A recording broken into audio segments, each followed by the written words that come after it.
And oh wow, this thing's getting quicker. All right, cool. All right, well, we got this stream finally started in that. I know we haven't done this in a while, but I mean, hey, it takes me a day to year to set all this crap up, and I work for a living. I can't always dress up in these ridiculous, stupid outfits with all these stupid little props that do stupid things just to entertain everyone. But I try. I wanted to mix it up a little bit because I'm normally always running around with my cologne revolver here. And I almost dropped this thing, so I made sure to stick this thing here so that it doesn't move anywhere. And then I was just like, I got tired of just relying on this as far as the go-to pistol, so I figured since everyone's always tweaking out about, oh no, you have real guns. No, I don't stream with real guns. They're glorified toys like this damn thing. Even this damn thing is a prop. That's why I take this thing out after I have a couple beers in me, so I can show to everyone that it's a prop, because I don't want to get arrested in Chicago for brandishing, and let alone having an assault weapon. Ooh, booga booga. And I have a glorified fucking bottle opener attached to this thing, because that's what you're only legally allowed to own. But, try to keep it funny, looking ridiculous for the whole theme of this stream, which is going to be all sorts of madness, mayhem, and what have you. And bullshit. We had a nice discussion about the protection of the Constitution, republic versus democracy, and so on. I definitely do want to get back into that. Because that was actually quite interesting. Yeah, it was. Yeah, but before we do get into that, we have introductions because I have both of you dudes here for guests. So which one of you wants to go first? Rochambeau for it, rock, paper, scissors, or we're going to have the debate we had last time of democracy versus republic? I don't know. Rock, paper, scissors sounds good. I don't have a camera right now. I have one, but I don't have I'll it set take your word for it. No. I don't like that. All right, I guess that means Hellas, you win by default because you have a functioning camera. All right. Introductions. Introducing myself, I guess. I don't know how famous I am.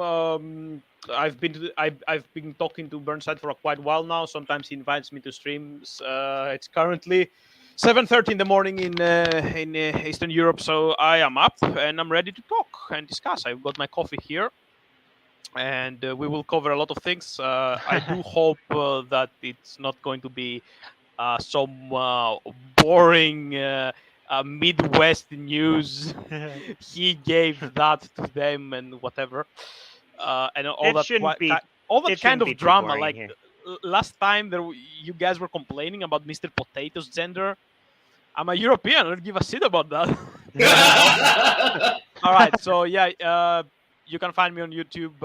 I'm Comrade Hellas. 6.7 thousand subscribers. I'm not very active, but I'm willing to discuss and have a chill conversation and exchange ideas. Thank you for having me. You're welcome, man. Good to have you back. Workers of the world unite. All right, and next. I'm Crossfire. I am some nobody on Discord. I did Marine Corps for 5 years, overseas, Okinawa, 2 years, a couple of months in Korea. Now I work at a hardware store in America. I do have, for, I guess, education, some college, and then trade school. Trying to find a job in that. It's heavy equipment, so like excavators, bulldozers, things like that. Generally just blue collar work, Honestly. And I just have a interesting background, I guess. Should be interesting for our conversation. I try to keep up with news as best I can, but... Oh, yeah. Both of your respective expertise will definitely come in handy when we get to the later end of the show. Because even though you can't see it on camera, I have stacks of all sorts of crap here.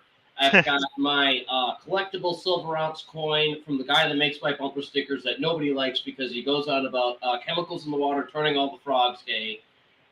And then I've got a coin just like it from Scoob that's gold. I have a novelty item. I have basically what I consider the American poor boy ration, which I mean, I'll get into the humor of that one, which is why Hellas in particular, I was asking you about the Soviet rations, because I've got one thing here that could comically almost qualify that I got from the food pantry, because it's been that bad here. I am also a massive weeb, so if for some reason anime comes up, I will not shut up about it. Oh, by all means, it's all good. You know, I don't know. Does Burnside knows the anime stupid Hellas? memes I send him. Oh, by all means, definitely send memes.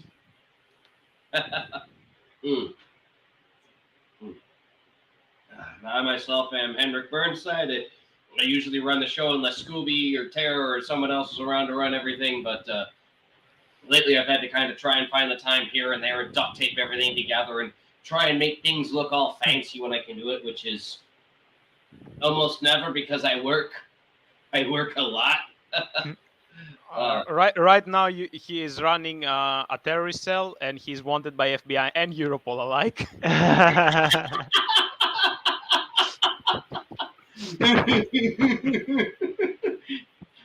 And whatever the Chinese have.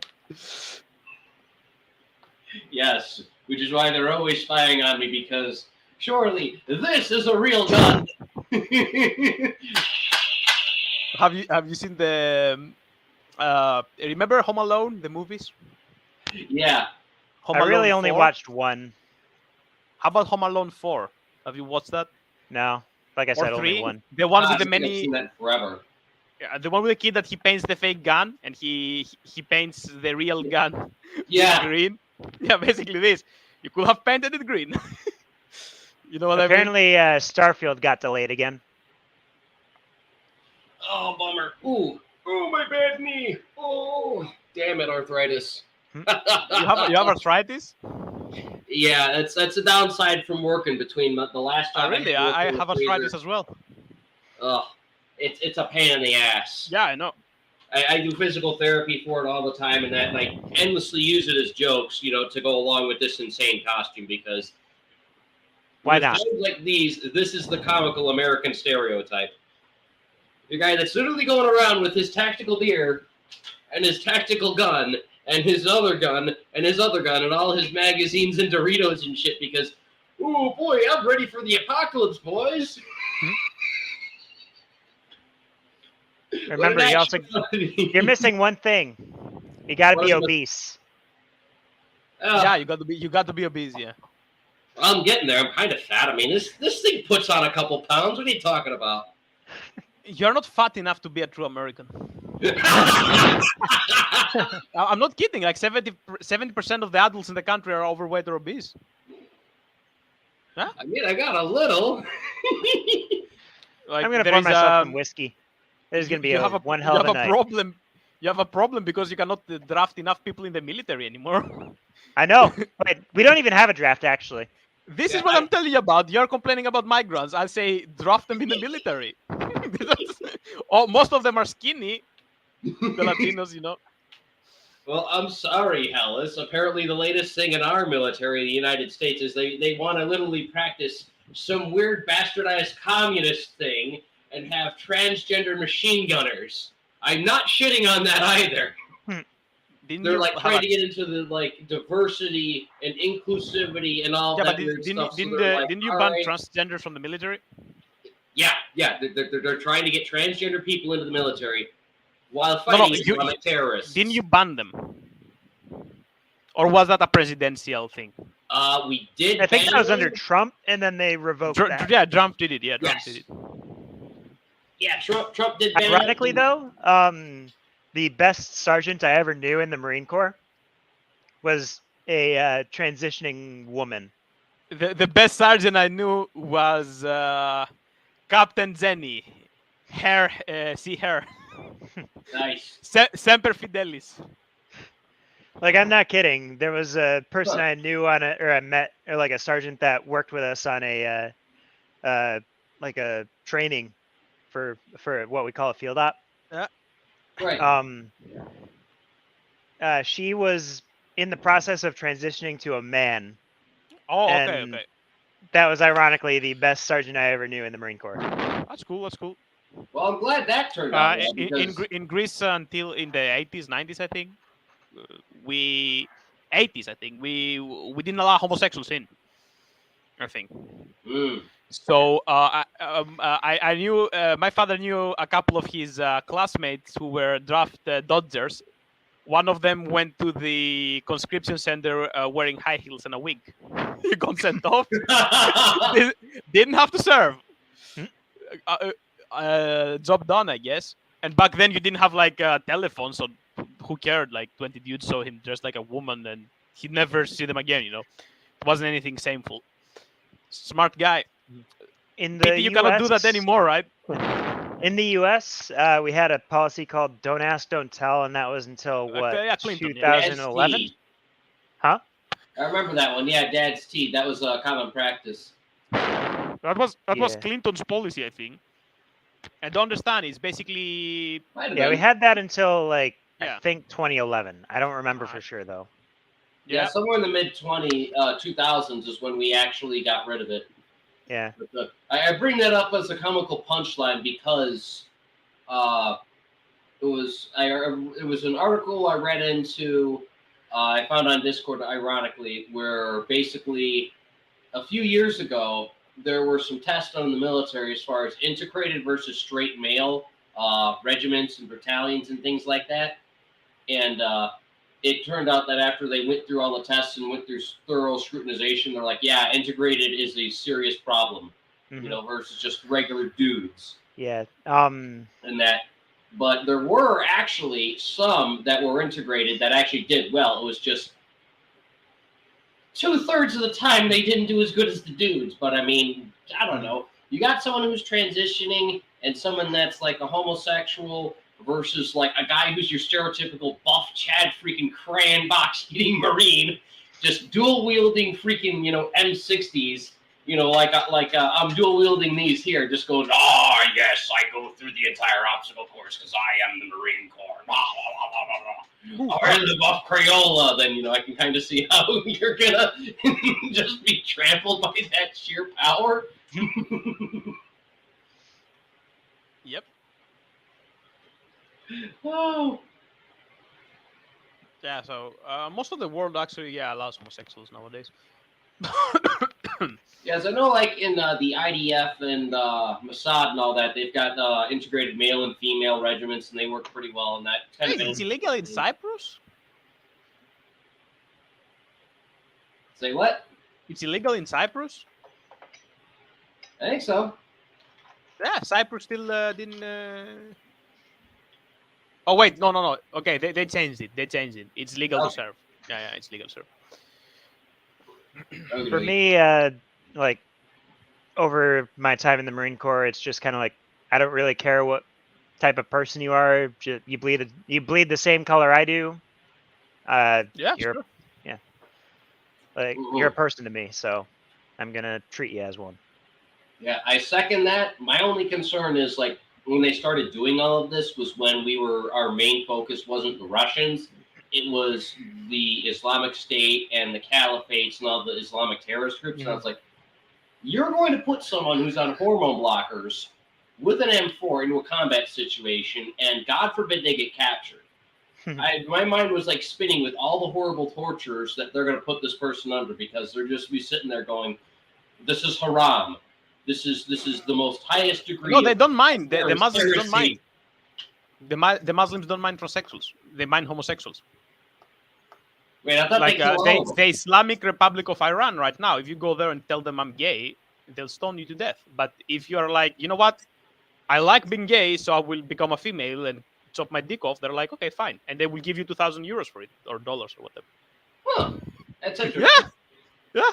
They have no problem with transsexuals because they realize that, okay, you have a discomfort performing your role, being a male or a female, and you want to turn on the other gender, that's fine to them. But they have an issue when you are when you like the same gender, a butt pirate. They don't like that. I think you mean a true Greek. We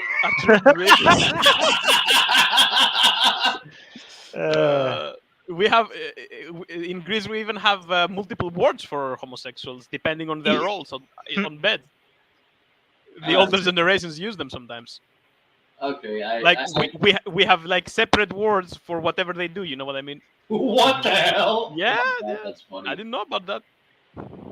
I guess it just must be the terror cells that were that radical to where it was like, okay, if you're not a dude or you're not a chick, we're gonna kill you. I don't know what ISIS says. I'm just telling you what the Islamic Republic of Iran says, which is. Well, I mean, Iran's normally the bad guy in America. I mean, they're normally like taking these things and they're normally like marching up the streets like this, and all the times that they're marching underneath their feet is supposed to be like an American flag that they're all beating the hell out of, you know? Death to America. Yeah, that was literally like their war cry for like 20, 30 freaking years is death to America. Yes. You know, so like if Iran tolerates that, then okay, I guess that's a good thing. It must just be the terrorists we were going after at the time, because that's what I remember being like the main concern is, okay, you're going to lower combat effectiveness, you're going to lower efficiency, you're going to make it harder, and the whole thing is, okay, if person who's transitioning is in the trenches, how the fuck do we get them their transitional meds? You know, it's not even that. Like, it's not even that. Like, you know, here's how like the Marine Corps thinks about that kind of thing, or at least how like I was brought about. You put some pills on the. You can put some pills on the rations. Generally, like if you're being treated for something, you're treated as sick. So and especially like if it's like around surgery, you're out of the fight. You're not going in like until you're fully better. So the more people that are transitioning are going to be out of the fight, especially like if they're hacking their whatever's off. They're hacking their shit off. Well, the only prop I don't have in my immediate vicinity is an axe. So yeah. So like an axe. Yeah. So yeah, what like do you do with the way I see it is the more people that are. It gives me like that with people hacking off their genitals to.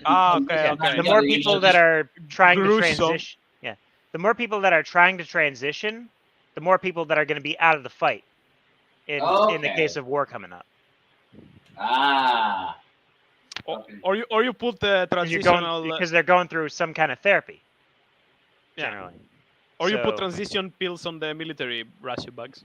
I mean, like they have water purifying pills there, at least in Greek races. In our IFACs, yes. That's in our what we call IFACs, which are the first aid kits. Yeah.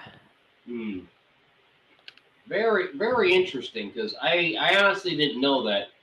Why the hell didn't people just say, okay, our main concern that we have with transitioning Army Rangers, Marine Corps, Navy, Chair Force, etc., is more of them transition means less people on the battlefield?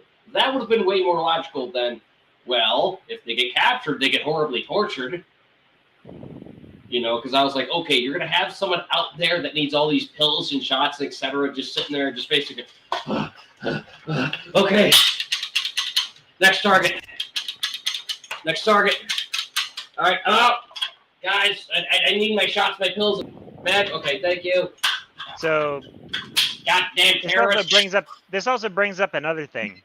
A lot of, like, the newer, like, people that get into the military, especially when it's like their first firefight, right? There's a potential for them to completely shut down in the chaos. I've heard of that happening before. I didn't know if that was a Hollywood thing or if that was like an actual. It's a real thing. It's a real thing. Okay. Keep in mind, I am not a combat vet, so I don't know this stuff. So don't completely take my word for it. Where are you in Okinawa? I was in Camp Hansen. Was that when you took Okinawa from the Japs? Say that again? Was that when you took Okinawa from the Japs? It was a base that was made post World War Were you II. also in Iwo Jima?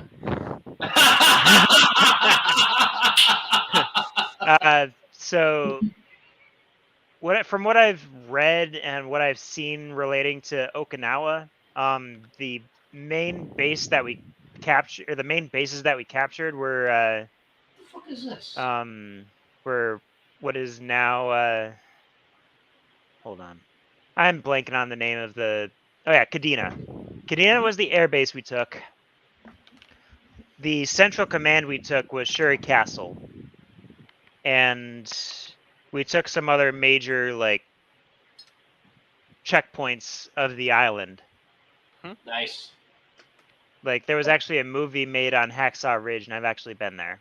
It's really pretty. Oh yeah, wait. I think I saw that. I have not seen Hacksaw Ridge yet. Yeah, I saw it in the movies.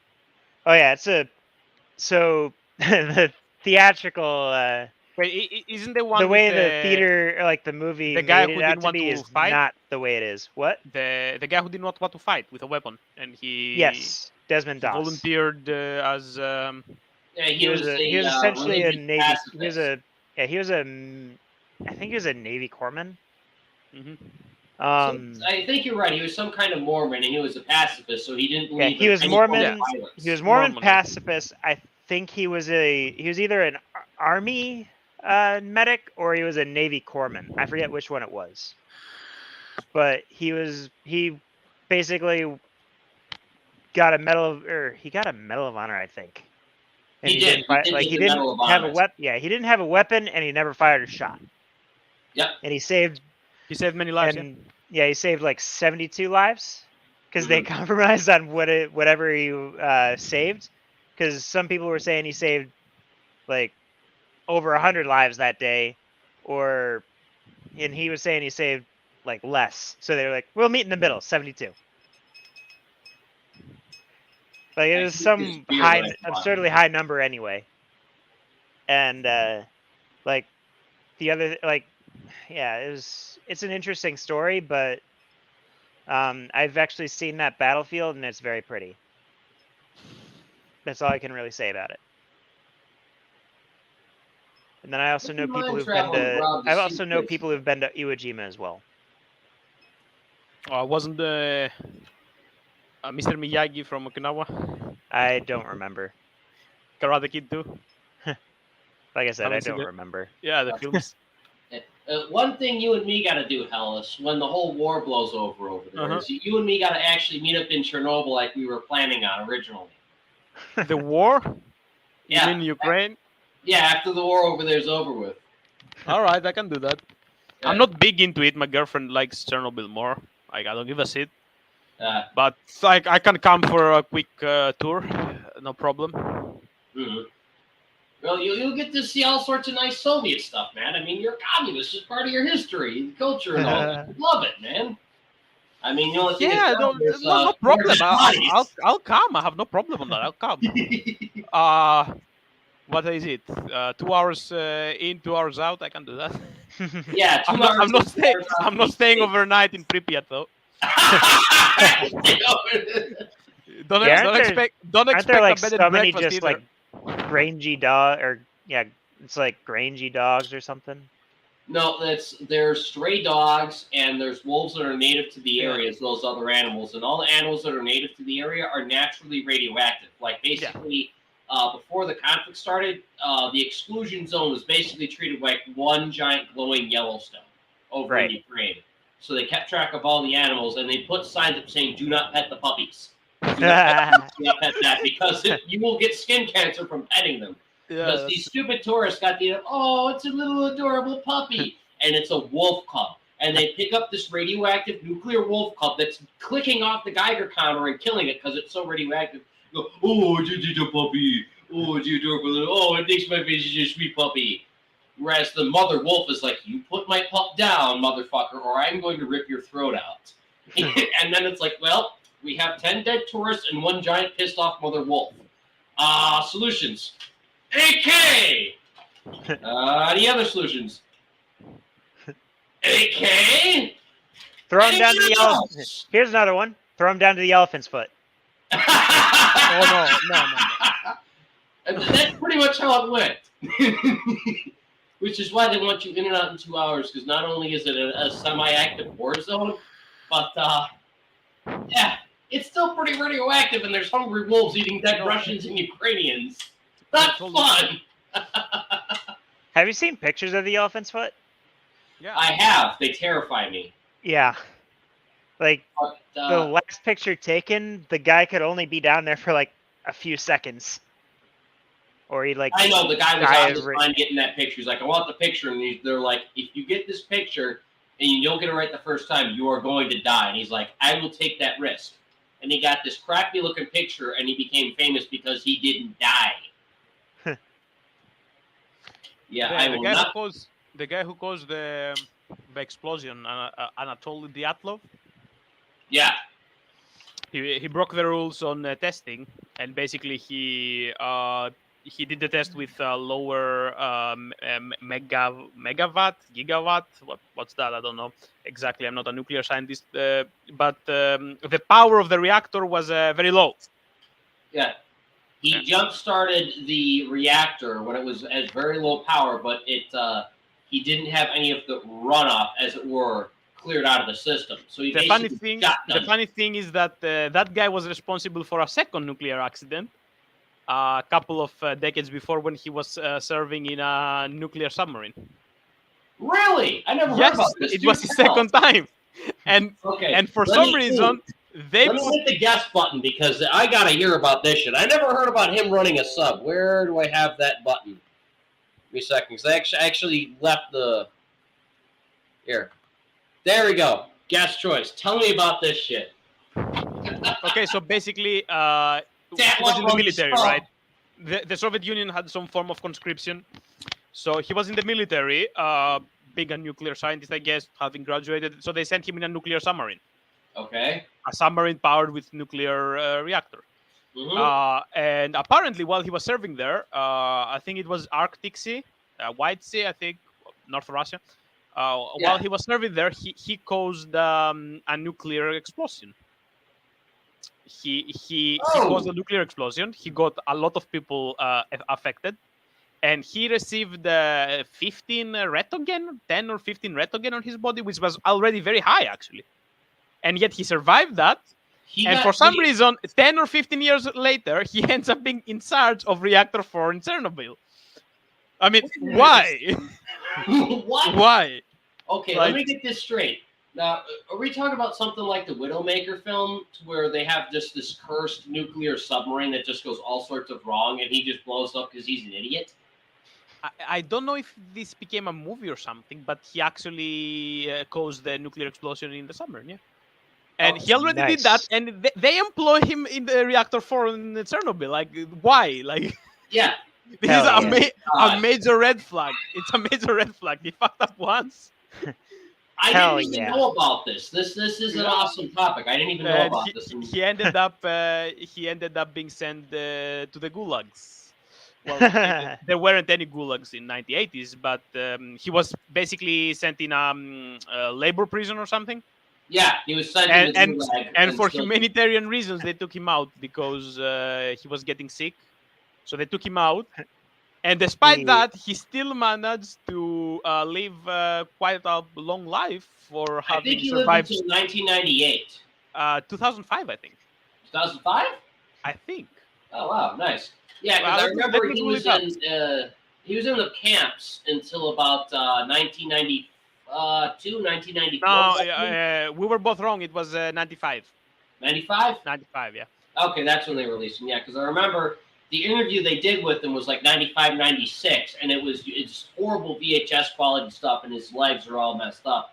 He's like, hey, only thing I can say is, single ladies out there, good news for you. Everything from waist down. No work due to radiation. I give you no children, but great time. And it's quite funny. The guy caused the two nuclear disasters, one major, and still survived the Soviet Union. Out of all people to survive the major tragedies of the Soviet Union, yeah. Two nuclear explosions, one that's become pop culture, apocalyptic fiction, and one that's literally the end of his identity as he knows it. And it's like, hey, I'm still living. Yep. Out of all assholes that the Chernobyl disaster was actually very important because a lot of people lost hope with the government. Yeah, I'd call it like They- one of the major They dominoes that blame became the the government. collapse of the So Soviet Union. it was one of the reasons, for the dissolution of the Soviet Union. Yeah, Gorbachev like strung his fist like Stalin when he was dying. Before Gorbachev went into the hospital, kind of comically enough, the same type of thing. Like Stalin on his deathbed kept like fighting death, as it were, and Gorbachev before he went to the hospital was like shaking his fist, What? just like Gorbachev is still alive. yeah. Although Gorbachev is still alive though. Yeah. But yeah, he got hospitalized because he had a heart condition or something. I think it was. I don't care. I don't remember.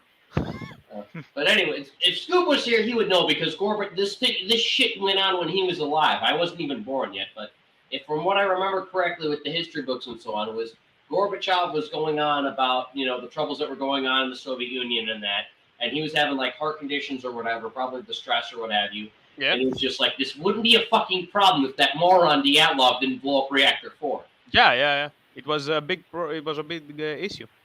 Mm-hmm.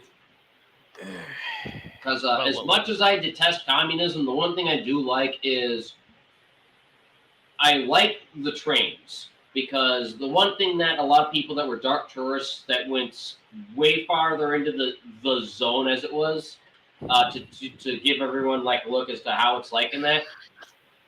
The one thing I artistically like is just because I thought it was just Metro that made like the trains from the Soviet Union look like all nice and artistic and everything and that, and just put all the symbologies on there.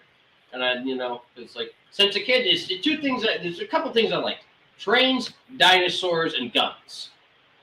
I don't know, just a thing for Americans, like trains or whatever. My whole neighborhood's surrounded by trains, and I was like, I like those trains they have in Chernobyl. They look really cool. They look very fancy.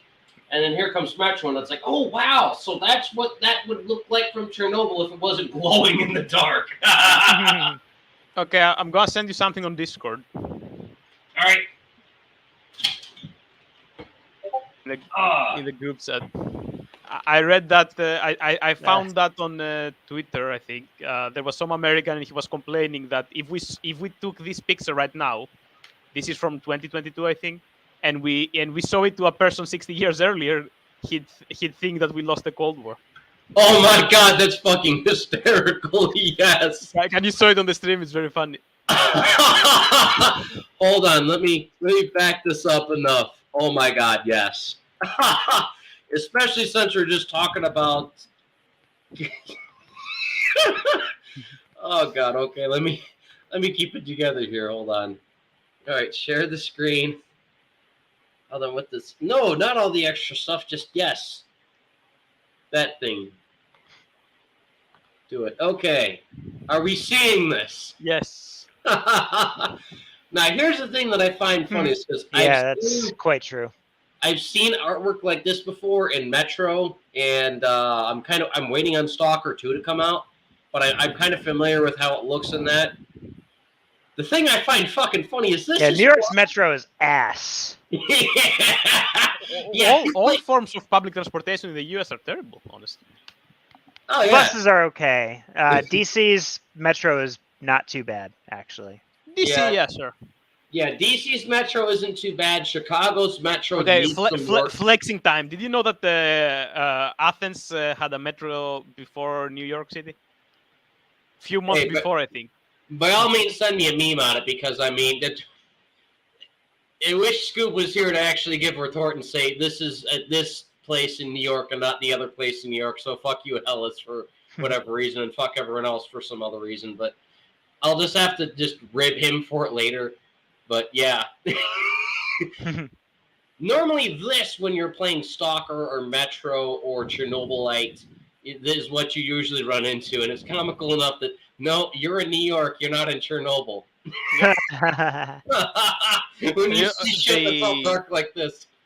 The metro stations in Moscow and I think in Kiev too are double floored. They have 2-floored metro system. Yeah, amazing. They have tile floors, if I remember correctly, from when the Soviet Union put them in. Which it's amazing. Yeah, the architecture is nice. They've got very good structuring. And chandeliers are actually very nice in public areas because it doesn't give me the idea that the asshole running it is some snobby rich fuck. Because in America, every rich snobby fucker has one of these in their house. You will never, ever, ever see one of these in a public space because some asshole's going to get the idea to try and get up there with bolt cutters. Some kind of fancy chandelier you're talking about? Yeah, right here. It looks like they got a communist chandelier. You know. Yeah. We are going to put them all over the New York Metro once we take over. Yeah. Watch them last about a week before somebody steals them and puts them on the black market. We'll seize the chandeliers from the Ritz and we'll redistribute them to the metro stations. Oh, absolutely. I can guarantee it. Yeah, there's going to be people that are just going to be looking up there like, that looks really rich and expensive. And they're going to get bolt cutters and they're going to actually steal the damn things and take them from them. The thing about Russia, right? And this was kept because a lot of things in Russia don't work anymore. Mm-hmm. But they've inherited a good public transportation from the Soviet Union, and they kept it. And in the Soviet Union, if you took the chandelier, if you stole the chandelier, they will literally rape you. The police will literally rape you. Nobody dares to take down that chandelier because he would get so easy. Yeah, one thing I do know is for the U.S. it's generally crime and punishment. First of all, you know that you're stealing from the community. It's a socialist state. You are not doing this. And secondly, how are you going to explain that you have a chandelier in your living room in a communist society? Also, these people, I've noticed, because in Greece we don't give a fuck. Like, we don't give a shit. You go outside, you drive on the wrong lane, they beep on you, you do that crap all the time. Like, I'm crossing a bridge, which is like a bridge for, come on, the word. I have no idea where you're going with this. Pedestrians. So it is a pedestrian bridge, right? Yeah. Pedestrians only. And a lot of times, bikes try to cross across, like motorbikes. Okay. I'm like, what are you doing? This is a pedestrian bridge. Nobody gives a shit, though. If you did that in Eastern Europe, they will literally snitch on you. The same minute, they will pick up the phone and snitch on you. Give up your plate to the police, They have a snitch culture, Eastern Europeans. And as much as this is annoying, every time you break rules, and Germans too, every time you break rules, you have to pay for it. Yeah, I've noticed that, and that's what I don't like about They're very Germans. Rules. Of course, this is not very nice because I think humans are superior to rigid rules. I think we can judge for ourselves. Not everything is according to the rule book. Well, but I mean, you can it's fair. Like, it's not always fair, right? Over here, I'm very fond of breaking rules. Yeah, it's not always fair, but it's at least acceptable. Everyone has to follow them. Period. And if you don't follow them, you get punished for it. So in Russia, even today, everything is not working. The state is going very bad, but at least you don't have thieves and robbers, right? And they have security, like they have cameras everywhere, at least in Moscow. You're not going to do anything illegal, you know what I mean? Mm-hmm. So, from what I understand, I did this in a couple streams a long time ago, especially when I made jokes about bottle openers. Yeah. I showed some footage from the Russian police handling an individual that had an illegal silencer on a pistol. And they basically dropped a BTR on this guy and shot their way into his house, and he wound up dying because the building he was in had a nice brick wall just for his property or whatever. It wasn't like he fortified it. It was just, okay, he's in a place that it has a brick perimeter, and he was past the brick perimeter, so they're like, fuck it, shoot through it. So they literally got the BTR to just plow through the concrete and plow through the bricking and plow through everything. And by the time they got done plowing through everything and they actually get the guy who has the illegal silencer, it's like, oh, we accidentally killed him. Do we have the illegal silencer? Yeah, we have the illegal silencer, and it's on the pistol. Yeah, job done, right? That's fine. Job done. And you just see you see the hand, and then you just get the idea that this guy is torn apart in pieces. And even other people who put up videos have shown that the Russian police, when they pull you over for something, they will kick your ass. They do not care. Like some guy was trying to roll up his window when he was being instructed to roll down his window, whether it was on purpose or an accident. And the Russian officer, who's a cop, just reaches into his vehicle, forcibly pushes down his window, grabs him, and pulls him out of his vehicle and just beats the crap out of him. So, yeah, the police is very that's strict not police brutality. That's just doing his duty. Police is stricter. God, I hate this beer. Why the hell didn't I buy the other one? God, this is like flavored water. Ah, damn you, Three Floyds. You made something I don't like. I'm playing some Master Duel while we're streaming, and I'm just like, I just played the wrong move, and I'm like, fuck. Ah! That's all good. At least you're not the guy who's getting a BTR dropped on him because he decided to make his own silencer in the wrong country. Right? But yeah, I am listening, by the way, so. Oh, it's all good. Ooh! Probably the most multitasking I can do. I'll probably make spaghetti later, too. Oh, it's all good. Speaking of silencers, though, I got a good transition to the next topic. Record firearm sales. Weren't there record firearm sales last year? Or 2 years ago, really? Last year, yes. Last year in particular, because here's how it goes. Last year, they were high sale. The year before that, they were an exceptionally high sale. So, technically speaking, we have just started the year, and we have actually reached a low. But the reason why it's low is because the first few months of the year are always the slowest for every type of shopping, every type of business, because everyone has to start doing their payroll. Fun. Even when you're in retail, it's like, okay, the first 3 months of the year are the slowest. Mm-hmm. So we're coming off a record high for firearm sales. And a lot of people, more in particular in Indiana, that have run into it, like they joke about how Joe Biden is going to outpace Barack Obama for being gun salesman of the year. Mm-hmm. Because in the yesteryears, when Obama was first in office, in the middle of his first term, just not because of what he legislated into law, but more so how he spoke about how he had a disdain for firearm usage in America. He scared the crap out of everyone into going, oh, God, don't do that home bitch over there, and the goddamn White House, he ain't supposed to be in. He gonna get rid of all our guns, take all our goddamn, but we ain't gonna have none with goddamn slingshots and stupid shout, man. Come on. We gotta go down there and get everything on the shelf now. Ain't no need no tomorrow. We gotta get it now. And he terrified the crap out of everybody into believing that for whatever reason, whether constitutional or not, he was somehow going to just erode the Second Amendment. Now, I will have my criticism to say that motherfucker definitely did come after the Second Amendment. I'm not going to make no bones about that. There were definitely some violations there. But the comical irony of it is the president of then was the best gun salesman because he kept giving people the idea that he was going to just magically destroy every gun in America, which made people buy every gun and every bullet in America. Yeah, I remember Barack Obama being really bad about gun control. Yeah, he wanted a whole bunch of gun control. He decided that he was going to take Chicago's gun politics nationwide, but worse.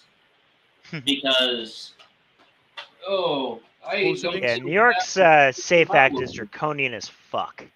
Oh, it was mega draconian. It was nuts. Like, basically, this little toy I've been waving around, yeah, he tried and tax me for this and try and tell me because I'm on a stream and I'm just talking about firearms and that, let alone in the city of Chicago. And, oh, no, I accidentally discharged. Oh, no, I accidentally discharged. Come on, do it again. Hold on. Oh, no. Oh, no, I've accidentally discharged. I've committed 3 felonies just because I have been negligent with my firearm because this is surely a real firearm.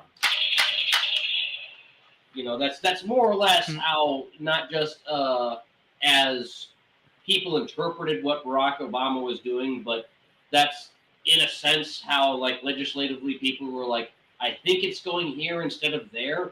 So they're like, anything to do with guns, we gotta get it now.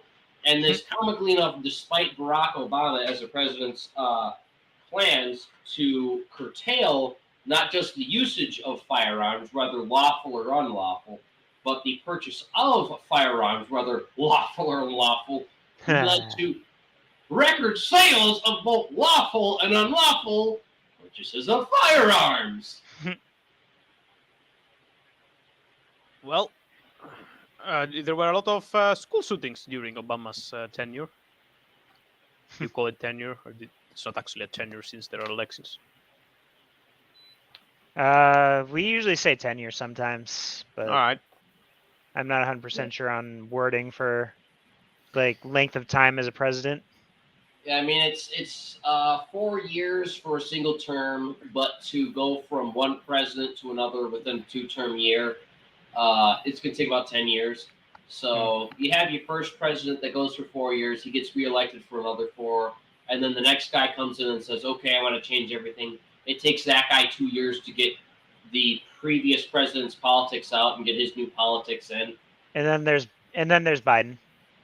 Yeah. He did it And then almost there's Biden. immediately. So the entire US went cold turkey. Oh yeah. Yeah, that we will definitely get into soon. But the article I briefly wanted to go through in regards to this, God, I hate having arthritis. Let me find it actually. The article? All right, there it is. I also posted that on Discord. It's a school shootings in America since 2009. You had 288 school shootings. All right, Not- hold on. Let me pull that up. I looked somewhere. I think it was good. it was 2018. It was during Trump's time, and I looked into it. And 3 years into his presidency, you already had more school shootings than only for these 3 years than the entire Europe had since the dawn of World War One. Hellas, not only because of the source you gave me, but just because of the mimetic value of it, I have a song for you. Oh, God. Are you familiar by chance with the band called Funkervocht? No. Oh, damn it! It would have made it easier if you were. They have a song called Columbine, and they made it for a very specific reason. Not to glorify them, but to objectively look at the culture that came out from there, and since then has become systemic. And aside from that, you're giving me CNN. Oh my God. So what? Worse. I can find more sources. This is not about CNN's. Like, I know, it's just the meme you gave me mentioned CNN, so I'm like, I automatically know they're biased because I'm in Chicago. Yeah, but this is not CNN's. CNN is using that. Like, it's presenting it to the world, right? You know what I mean? Like, it is not made by CNN. Like, CNN is not tracking school shootings. The police. Well, that's a little reassuring. It's not a meme made by CNN, but it's a meme that of it. No, I don't care what's your issue with the CNN. I'm just telling you, this is recorded by the police, right? If you can look up. You can look it up in Wikipedia. It's not anything secret. So this is why I'm very much in favor of complete gun reform. And if you do it, I think it will be jolly good. Okay. I mean, how can you be safe in America? If I was in America and I wouldn't send my kid to school, I'd be like, I want you to return for lunch. Kevlar!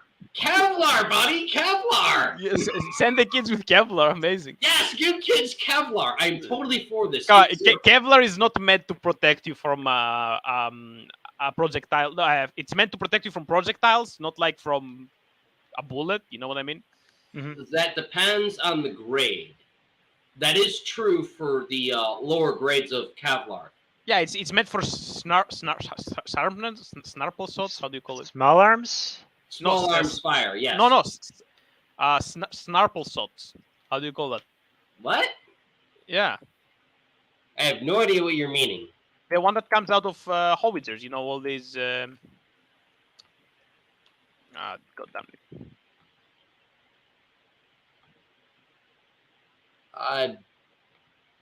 If I had an idea what you were saying, I'd have more of a concrete answer for you. But this is the meme you gave me, and I mean, I know these guys is biased. They're not too far off from me. And like, look, yes, I know we have a lot of shootings in Chicago. Yes, they get ignored. Shrapnel shots. Shrapnel? Shrapnel, yeah. Oh, that's what you're talking about. Yeah. No, How didn't you get it? I was saying snarple, so I was like mixing it up, but you could get it. Come on. Damn it, you and your English. Yeah, no, basic pistol Kevlar. It's a hard word, okay? It's a hard word. I did remember it, but I didn't, get it right. You were close. I give you credit for being close. It was close, yeah. No, you're definitely close. I'd like to see you. I'd like to see you speaking Greek. I can try. I mean, as I told you, try. I have two neighbors here that speak Greek, and I don't understand what the hell they're saying. I only know that my cat wants to eat their freaking chickens. Greeks are big in Chicago, New York, honestly. Yeah, I've got in Headwish we have several Greeks. It's common here. We've got Greeks, we've got Polacks, we got Croats. Wait, how do you say it? The neighborhood? Yeah. Headwish. Headwish. Okay, I didn't know that. Yeah, Headwish. It's named after the founder, Adolf quote Achilles Headwish, as his nickname is. All right, that's fine. Yeah, he's a prominent Polish businessman who moved to America, put his roots in here, and when the Second World War came about, was like, I'm going to support the U.S. effort, and my name will no longer be Adolf, it will be Achilles.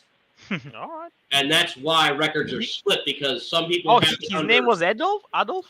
Yeah, his name was his birth name was Adolf Headwish. But when the Second World War broke off, he changed his name to Achilles. Yeah, because Adolf isn't very popular, I guess. Yeah, that was the whole reason. That's why Charlie Chaplin and everyone else kind of looked identical to the dictator. Back then it was a common thing. It is in the 60s the Greeks came there, as well as Jordanian and Mexicans. Okay, very interesting, actually. Very interesting. Yeah, but aside from this, I mean, I can make a joke as to why Russia only has one, and I could just mention the part in which we mentioned that they dropped a BTR on a guy that had an illegally made silencer. That's probably why Russia only has one. And we have the Chechens. Remember what they did with the Chechens in the Second Chechen War? When they attacked Russia, they were like, we're deploying top secret sleeping gas and fuck you and die. Oh, that was in Moscow, actually. Yeah, I think you're right. They took over the theater there, and instead of negotiating with them, they blundered it up because they used lethal gas and they killed all the hostages, basically. Yeah. In an attempt to save everybody, Russia killed everybody because it's fucking Russia. Yeah. Why the hell not? Yep. They only had a couple Chechens that actually had gas masks that remained, and they just killed them because, well, you're a Chechen, you're a terrorist. What do I care about you? I'm going to put a bullet in you. Some of the most active soldiers right now in the war of Ukraine are the Chechens. Mm-hmm. And they're fighting for Russia. Yep, they're fighting for Russia, and they're also fighting for Ukraine. It's absolutely hysterical, but... Some of them, yeah. A few of them went for Ukraine, yeah. Yeah, it's the Chechens. You can't figure out what the hell they're doing. They're the freaking Chechens. Chechens hardly know what Chechens are doing. In Chechnya, of all places. You think you know what they're doing? They don't know what they're doing. They just do what they do because they do, because it's freaking Chechens, man. Christ. How the fuck I can make so many racial stereotypical jokes with average Americans and make them not seem as bad as the Chechens just because it's the Chechens. The Chechens are so bad of a meme, I've actually got one of my coworkers to have them. Thank bloody God. My Windows 10, it was showing the weather in Fahrenheit units. It was it is 56 Fahrenheit, and I'm like, I don't understand. Put it in Celsius. Oh no! But yeah, even Fahrenheit, even for weather, you use different measurement than Europe does. So that's weird. Yeah, because we're freaking morons. No, I don't understand why you have to do everything different, right? Yeah. Because we're America. Yeah, America. Honestly, I agree with you on this one. I don't know why we're not using metric. Metric is so much easier to use. You're basically using the British system. The British created the imperial units. They gave it to you, and then they abandoned it, and you're stuck with it. You know what I mean? So it automatically becomes American units. Yeah. It's funny because the British no longer use that. It's quite hilarious. Have you not seen the Muppets episode or the Muppets movie in which they go over Scrooge? Yeah. The Christmas. The Christmas Muppet special. Carols. Yeah, I've seen it here. Yeah. They had a brief bit where Mr. Scrooge, as a child, is going into school, and they have the blue Muppet that has the eagle nose. Yeah. That's Eddie Eagle. Eddie Eagle, Eddie Eagle. I forgot his name. Thank you, Eddie Eagle. They have Eddie Eagle going, "Oh yes, you're here to be a proper good man. You're here to learn about law and order and how to be a good American. I mean, good Britain." Yeah. There's a reason they do that, and there's a reason that they keep screwing with him that entire scene, because we took a lot from the British because they came here as the father culture, and then we fucking killed them. We killed them horribly. We killed them genocidally. We killed them more than the Chechens have killed each other and the Russians, I dare say. Just because America. Why the hell not? And we decided, this unit of measurements. Well, that's ours. You go on your boats and get the hell out of here. The imperial measurements? Oh, pish posh. These are American measurements. Even though I'm not holding an American gun, just pretend with me. Hold on. This is American. This is totally American. American measurements, because why not? We're America. That's fun. It's the most simple and comical way to explain why we use it. Like, I get, everyone's got metrics in that. I'll get into metrics a little bit later once we start getting into the prepper topic later on. It caused issues because there was a flight from Canada or something, and it was heading to Europe. I don't know. And they were supposed to fill it with, I will say a random number now. I don't know, 500 tons of gas. I don't know. And they did 500 LBS or something like that. Yeah, 500 pounds. Whatever, and that's like half the 500 kilos size. Yeah. So it ran out of fuel mid-Atlantic. And thankfully, it had enough to land on a Portuguese extraterritorial territories, I think, in Madeiras or Azores. So it landed there, which is a Portuguese island in the middle of the Atlantic. Thankfully, they made it safe. That's funny. Yeah. But here's the one fun thing that I did want to share with you. Emergency Just a landing. little something I learned from my conceal and carry class in Illinois. Because you actually do have certain laws within America that allows you to carry one of these that's an actual firearm concealed on your persons. Yeah. And they have different courses depending on whatever your state, and they'll cover other states in that. Illinois is known to be one of New York's. New York's is bullshit. It is. I'm going to say that right now. New York's is bullshit. It's actually going through the Supreme Court. Yeah, It's that bullshit. I am waiting for the Supreme Court to hear on that. I'm glad you brought that up. I've been waiting for the Supreme Court to hear on that. That'll probably be June. That'll probably be June. So I think that's when all the opinions come out. Yeah, that's why I don't have an article for it. It's like it's in the works. There's nowhere to really tell where it's going to go. It's anyone's game as far as this direction, that direction, or no direction at all. So it's like until it hits, just poke a stick at it and you can have whatever you want to make on it, man, But just as it is, New York State makes the state of Illinois look absolutely god-awful, because in the state of Illinois, you have to not only not be a felon, you have to have a driver's license that has not been revoked. You have to not have any moving violations that are against you.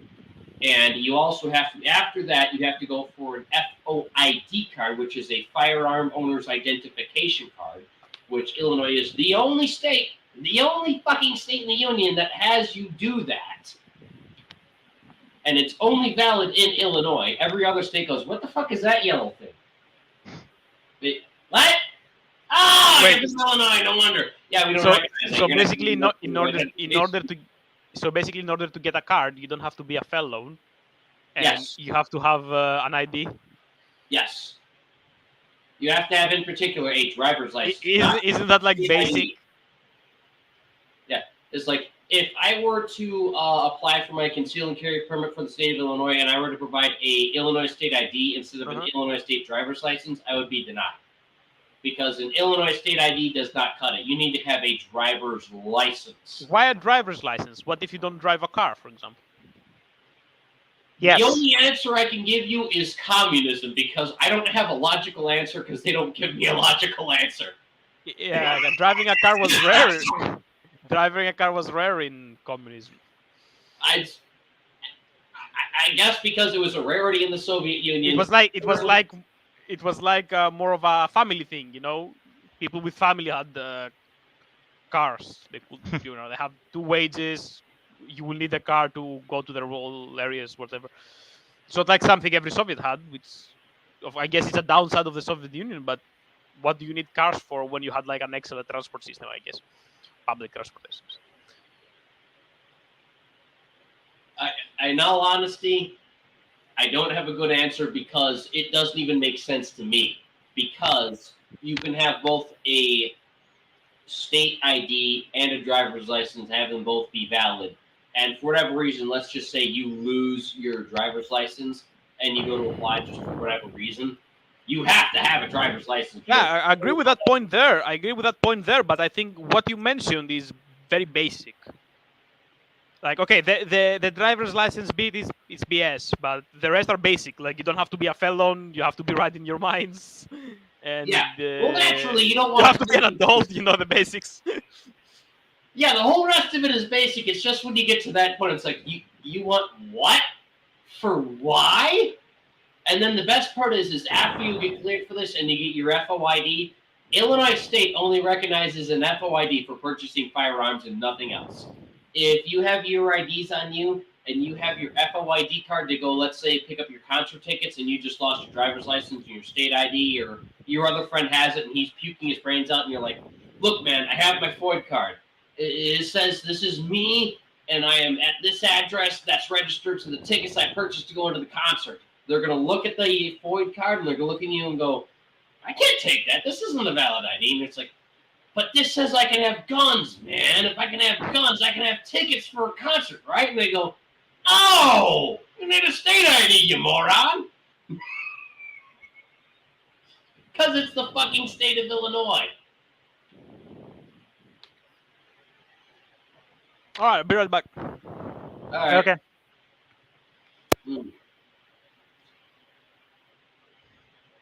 I got my ass kicked by Dark Magician. Again. I fucking hate Dark Magician. Oh, it's all good. Oh. Just stretch the arthritis, make a couple jokes, because, I mean, this is the reason why people are trying to get out of Illinois in particular, is because this is the only state where things get this weird. The only time I've ever heard of anything getting this weird is for people that are over in England, because they have a procedure to get any firearms that's worse than the Illinois FOID process and conceal and carry permit process. Yeah, New York's May issue scheme is just awful. I hate it so much. It's terrible. You would have to go to the office and you would have to actually provide them some type of documentation and all sorts of legal paperwork that says someone is avidly trying to kill me, and because they are avidly trying to kill me more than the average citizen to such an insane Hollywood film degree, I need a carry permit. Yeah. And then they want you to have something like the state of Illinois, where it's like, all right, you're only going to have 10 rounds and you're going to be limited to these capacities because fuck you. It's New York. That's why. And it's insane, especially since nowadays your metros are more dangerous than ours. Like, we normally have cops that are on our metros, or your regular thieves roam the streets. They don't really go on the rail cars. They just, I don't know. I've never really run into them. They just do what they want.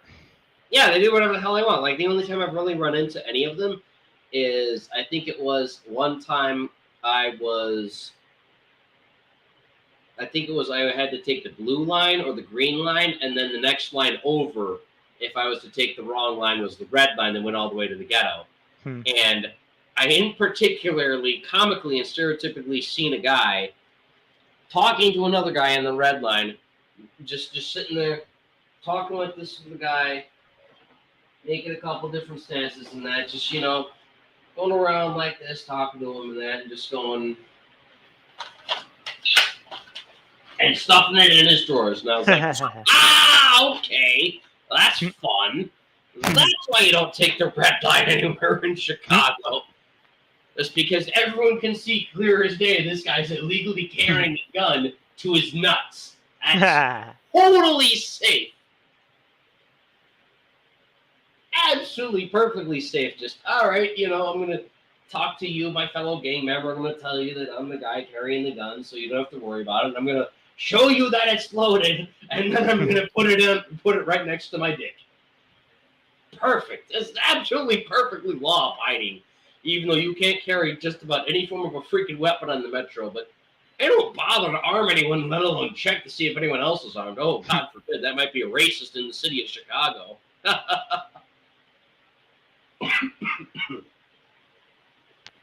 Ooh. Thankfully, a little bit of that left.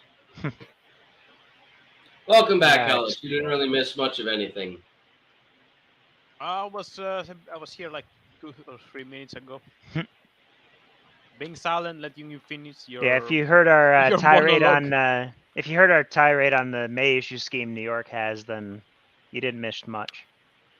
I came when he was talking about guns on metro or something.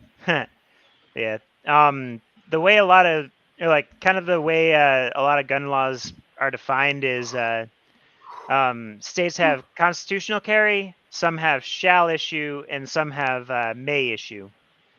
New York is a may issue state, and that basically means like they can decide whether they want to give you a gun permit of some kind or not. And New York's is with concealed carry.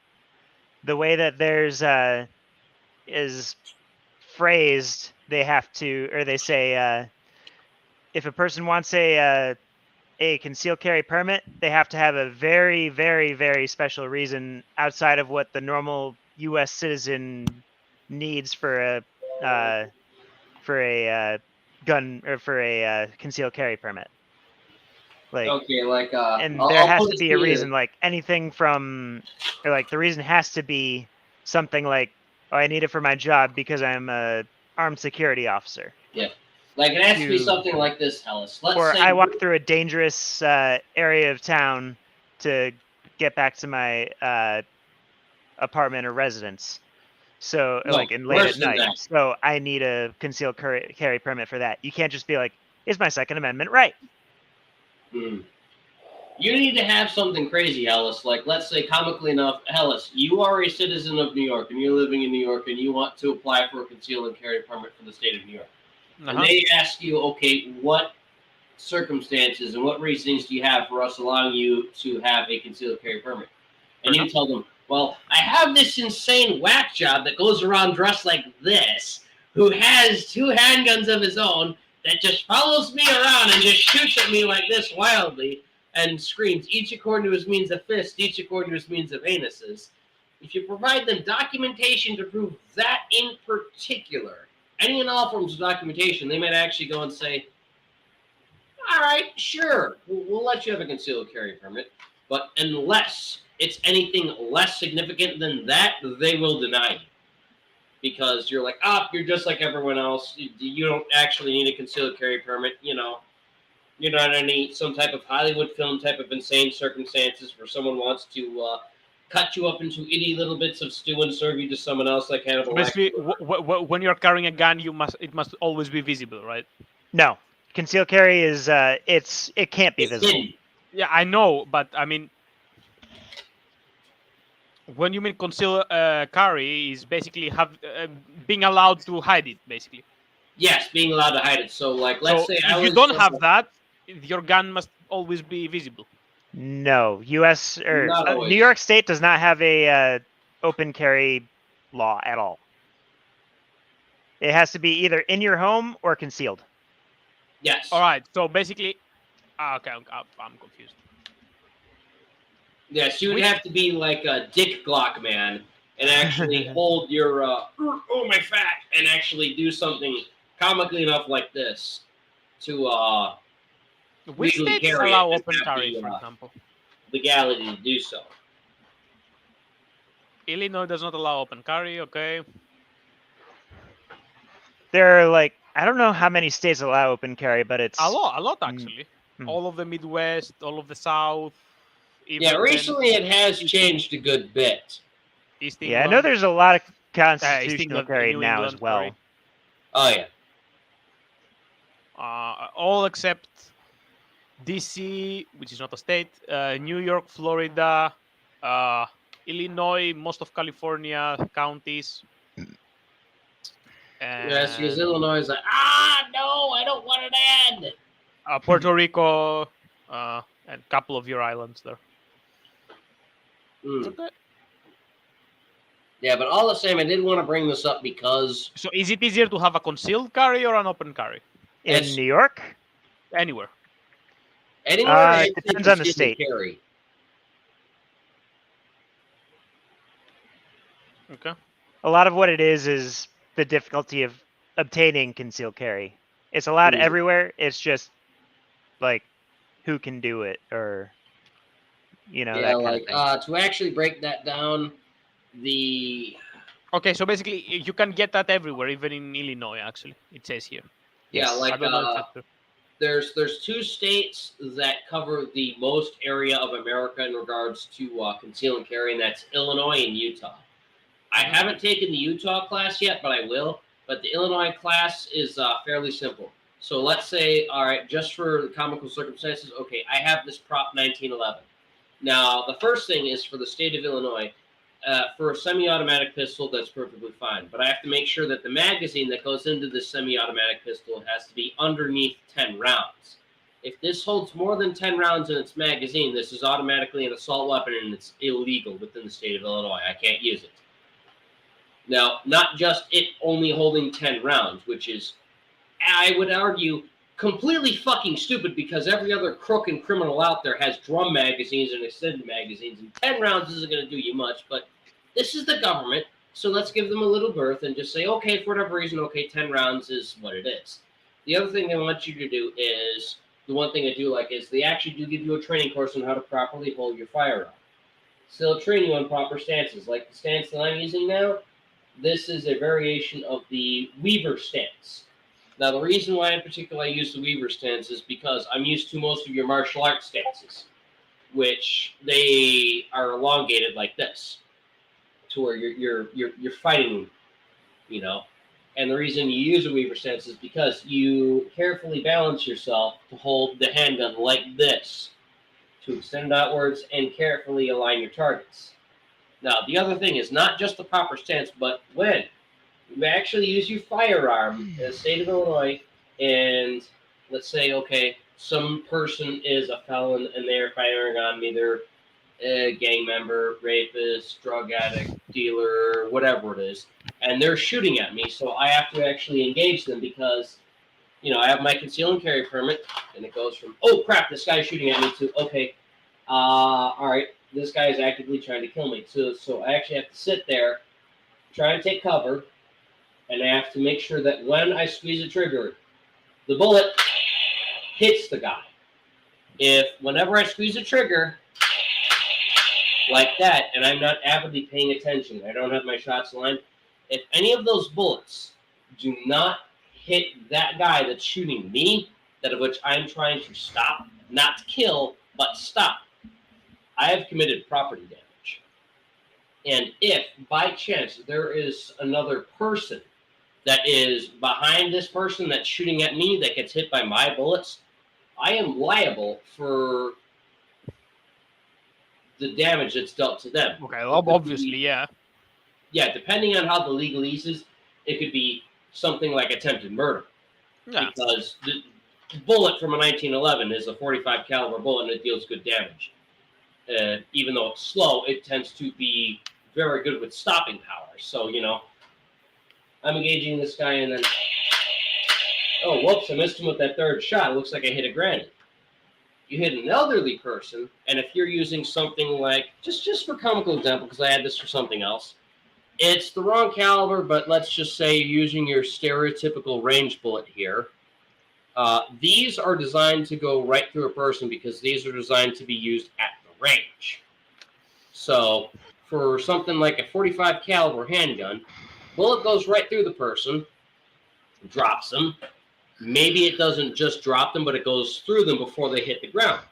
If there's someone behind them who's trying to run away from the entire incident because you're in a city, now you're liable for the harm that's been done to them.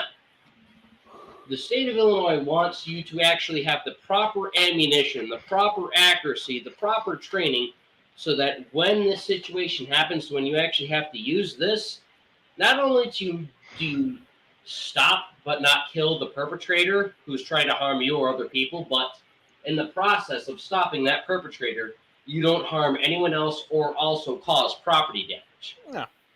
That is very hard to do because, like Crossfire was talking about earlier, with people that actually break down in the United States military when they're engaged in combat, a lot of people, when they're actually in a self-defense situation, have a similar incident, to which they just start going kind of like, oh crap, what do I do? Oh crap. You know, they kind of freeze up. And the idea from you supposedly having this training from the state of Illinois is, drop it, asshole! Drop it. Don't even, motherfucker. Don't even.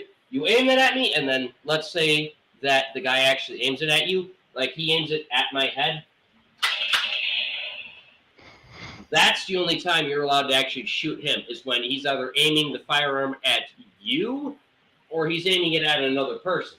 Like the stereotypical situation where some guy is going around like this, like, hey, yo, motherfucker, empty the drawer, asshole. I want all the goddamn money. And you're off on the side and you're just sitting there like, ah, shit. The asshole's robbing the gas station. God damn it. I really have to. Yeah, I apparently have to. He's wiggling everything around. Oh, he's fucking waving the Glock around. Hey, goddamn asshole. Hey! Put the fucking gun down. Put it down, asshole. Drop it. And then so long as this person is either aiming his firearm at somebody else or he's aiming it at you, you are then allowed to actually open fire on him. But you have to make sure when you do, you only hit that motherfucker. If he does something like a ninja guided backflip and goes halfway across the room, you're not supposed to squeeze the trigger and somehow magically follow this guy and then just go, okay, he dropped right there, and he's still somehow aiming the firearm at me. Oh, what do you know? I shot him in one shot, and he hit the deck, and he was just like, oh, I got hit. Yeah, that almost never happens.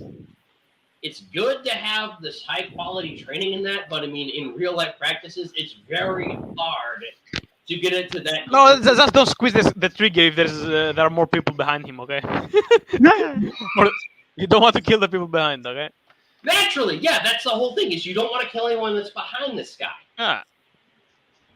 You know, but it's like such a high That's standard. why you are not supposed to use guns. Yes. The police is, because the police, this high-skill training is their everyday curriculum, you know? Well, that's the reason why the state of Illinois has the high standard of training with that's the good. concealed carry. I'm happy with that. It's actually, and I learned stuff today, even though I don't think I'll be using a gun to stop anyone from robbing. Yeah, I don't mind the high standard of training. No, I mean, the standard in Illinois versus Indiana is way better. In the state of Indiana, all I have to do to get a lifelong permit for conceal and carry permit is I have to go into a police station, I have to be completely sober, and I have to pass a breathalyzer test and a background check. That's it. And I have to pay a couple $100, and guess what? Yeah, you have to be completely sober and completely white. I know. That's basically it. Completely sober. You're on no drugs whatsoever at the time, and you have no felonies. You just walk into your local PODIC, Indiana State, police facility, and you go, I would like to apply for a lifelong conceal and carry permit for the state of Indiana. And they go, okay, it's X amount of dollars. You put the money down, you give it right to them. They go, okay, cool. Can you pass a breathalyzer test and a background check? Yes, I can, officer, and I have no problem consenting to it. And once you pass both of those tests, you're golden. No trouble. None whatsoever. The only thing is, it's only good in the state of Indiana. Well, yeah. You go to Illinois and you go outside of your car with your handgun past 5 feet, you're in trouble. That's when they want to arrest you. But that's kind of the funny thing and the ironic thing as far as firearm sales going through the roof is because they want you to naturally have self-defense training so you properly use these. Because the difference between these two particular pistols that I have, even though they're props, is significantly different. Because when you're using a semi-automatic handgun, you want to grip it like this, and you want to have both your thumbs forward because right here is actually a safety that's supposed to catch the slide when it comes back like that all the way when your magazine is empty. And when you pop your magazine in and you actually click that to make the slide go forward and load the bullet forward, a lot of people who are ignorant of how to properly use a semi-automatic handgun will actually cut both of their thumbs on the slide actually moving forward because it's metal. That happens. Hurts a lot. Yeah. So you're supposed to go like this. You're supposed to make sure you have all your thumbs, your fingers in the right place. You're supposed to make sure that whenever you aim at somebody who's aiming at you, you make sure you make the shot and you only hit them. And if you don't hit them, then you have a good lawyer to say, my client was not trying to be a felon. They were trying to stop the other felon that was being a felon. So my client is not a felon, but the other felon is the felon, Your Honor. You know, whereas a revolver is a little bit different. Your revolver, you're supposed to hold it like this. They call it teacup. Because revolvers operate differently from semi-automatic handguns. What the heck? Oh, okay, whatever. Yeah. Oh, this is a Cologne handgun that I have.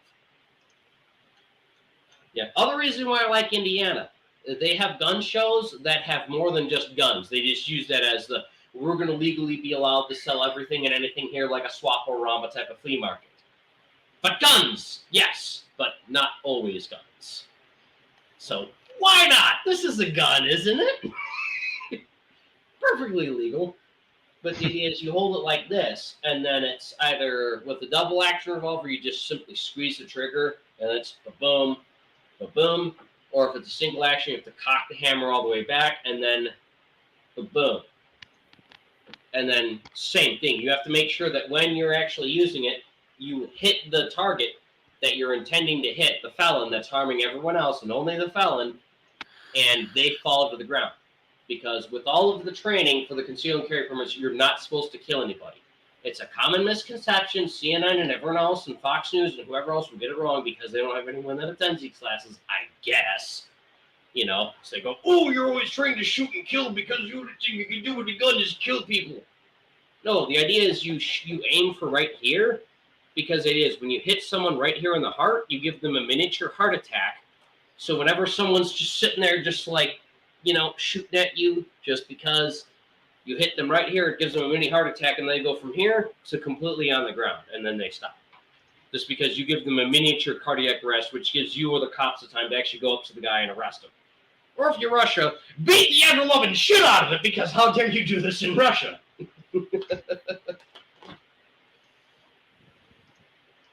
But that's Russia being Russia.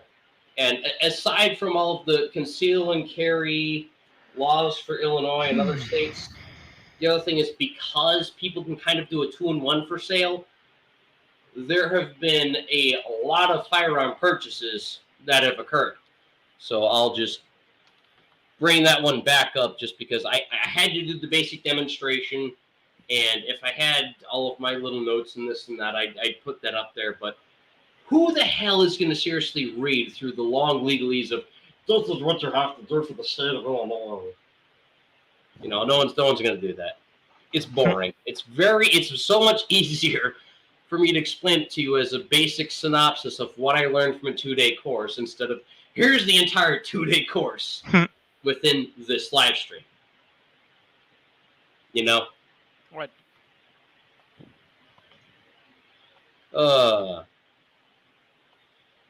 But anyways, the interesting thing about this is that one out of 4 free articles.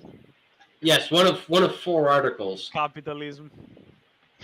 Absolute capitalism. That's Hellas. I will tell you, firearms are the epitome of capitalism. No. The article limit. I mean, firearms are not related to capitalism at any point. They existed before and they will exist after. This is true, but comically enough, because just because I can put the joke, I will. Yeah, what the hell does this have to do with guns? This doesn't have to do with guns. There you go. You just wasted one out of your 4 free articles. I wasted some time. One of 4 articles. So I guess the other 3 articles are not related to firearms. Only this one is related to firearms. This one is related to business stuff. I'll just read the one that you want. It's Forbes. What do you want it to talk about? Sports? Guns! It's a business site. Well, guns are business. Gun sales are business. Everything is business if you take it philosophically. Yeah. But anyways, the comedy I wanted to get at is we didn't get close to 2020's numbers, but despite all of this, we've still had a very high amount of firearm sales. And despite all of the firearm sales, that meme you showed earlier about CNN go, oh my God, there's gun shootings in schools and stuff. We've actually had less school shootings and more people just going about going, okay, I have a gun. What the fuck do I do with it? Because unlike the thing I just did from what I learned, most people are like, they don't know the whole conceal and carry training, open carry training, whatever permit they need to go around. They just know, I have a gun, I can use it. I will wait until I need to use it, They don't have any extra training and stuff. And the extra training is always good because it's pointless to have a firearm and not know how to use it. Because if you improperly use it, you could get incarcerated and thoroughly sodomized in jail. The idea is to not be sodomized in jail and to make sure the other guy that you stop, or God forbid if it's one of those circumstances where after you drop him, he's still trying to rape your butthole, kill him. You keep him from sodomizing you so you don't have to worry about the sodomy,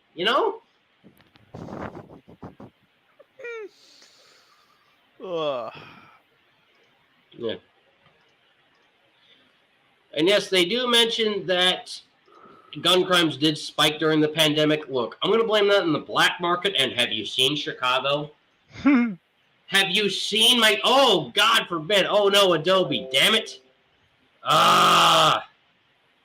They have all these ads that pop up. I'm going to blame it on everything but guns.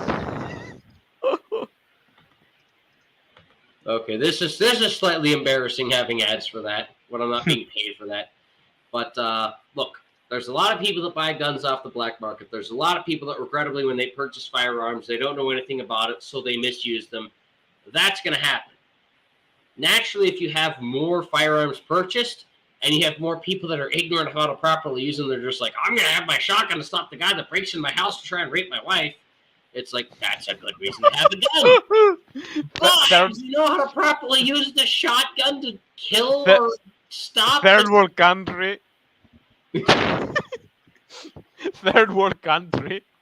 I'm just saying. Yes. It does. People in America break into houses to rape. Look, I'm not going to deny that it happens. Yeah. I mean, yes, I know we kind of skimmed through this because it's fairly short, but look, firearms have been purchased, firearms have been properly used, firearms have not been that's all, folks. So you don't know what they're doing with the guns. That's always a good time. I tell you. I mean, regrettably, it is what it is. More sales does not always mean more proper usages. That's why I often stream with these, because if I were to use my actual firearms, I could get in very legal trouble, and especially if I do something like that. Let's say I'm using my actual semi-automatic handgun. Now, yes, I could actually put the magazine in and put what's called snap caps, which are a step below blanks, and they're actually plastic solid rounds that look like actual bullets but have a rubber backing to where the center fire is, so that when you actually squeeze the trigger, they don't discharge, they go off. It's just the hammer hits that rubber part and does not incur any damage. It doesn't do anything. It just goes, okay, I've hit the round, and then you have to rack the slide back, and then go, okay, next bullet. You know, as good as those are for training to get used to how to use your handgun and how to do proper stances and this and that and the other, it doesn't mean you should go out and say, oh, well, this guy kidnapped my wife, or this guy stole my girlfriend, or this guy raped my dog in the butthole. So you know what? I'm going to go up to him with my new fancy Glock I have and just go, because I've got a Glock. Yeah, I'm in Chicago. No one's going to stop me from doing anything. Anarchy, you know. We've got the riots. Yeah. Fuck everybody. I've got my Glock. You know, people have that horrible misconception. You know, even though people will normally lawfully buy firearms, not everyone will have the smart idea to use them properly. Like, when I actually took the conceal and carry class for Illinois, I learned a very simple, important thing, which may have led to actually the firearms business that I originally got my permit from changing its name. Like, Point Blank Firearms is no longer named Point Blank, and they've actually changed their names recently. And the funny thing is, my mentor from the concealed carry class kind of foreshadowed it, because he was like, we got the idea 1 year to give out coupons. And we gave these coupons out for range time so that you could rent a firearm for free. So that means it doesn't matter what you have. Do you want this? You can rent it for free because you have your coupon. Yay. You want something like, hold on. You want something like this because you can rent that for free with your coupon. That's perfectly fine. You want something like this? You can rent that for free with your coupon.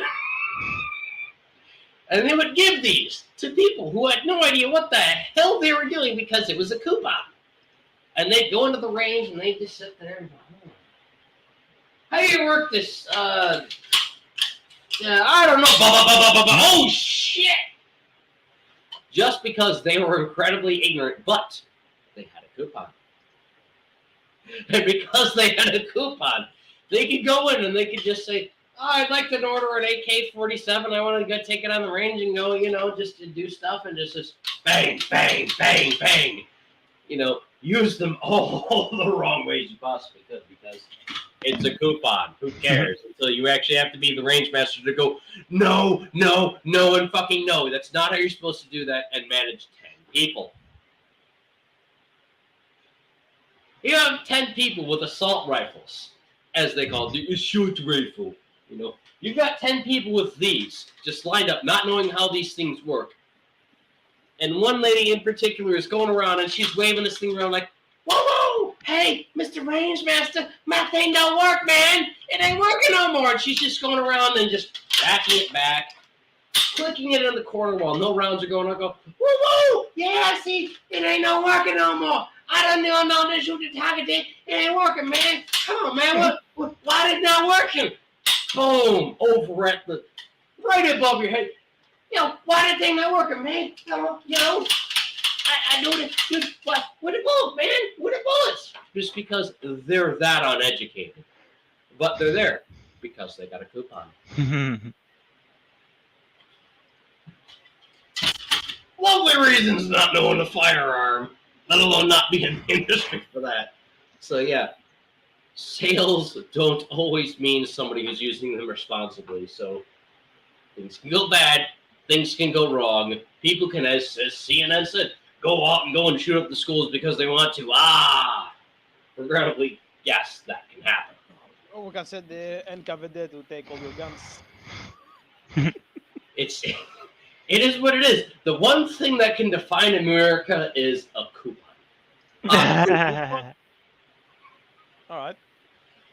The coupon can mean everything or nothing, depending on the context of the actual coupon. Yeah. Coupons, very nice. Offers, all that. Oh.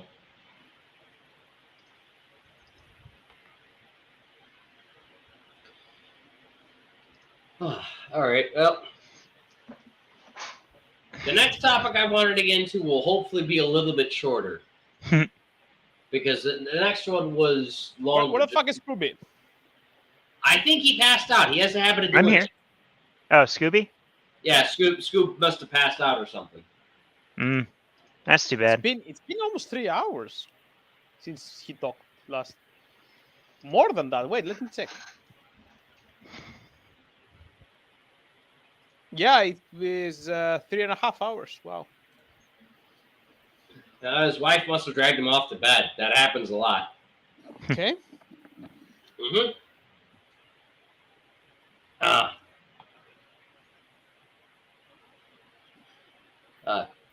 This topic I wanted to comically get into, and in particular with the ridiculous costume and the rest of the antics, and as an ante to that, the distilled version of what I learned from the conceal and carry classes. Mm-hmm.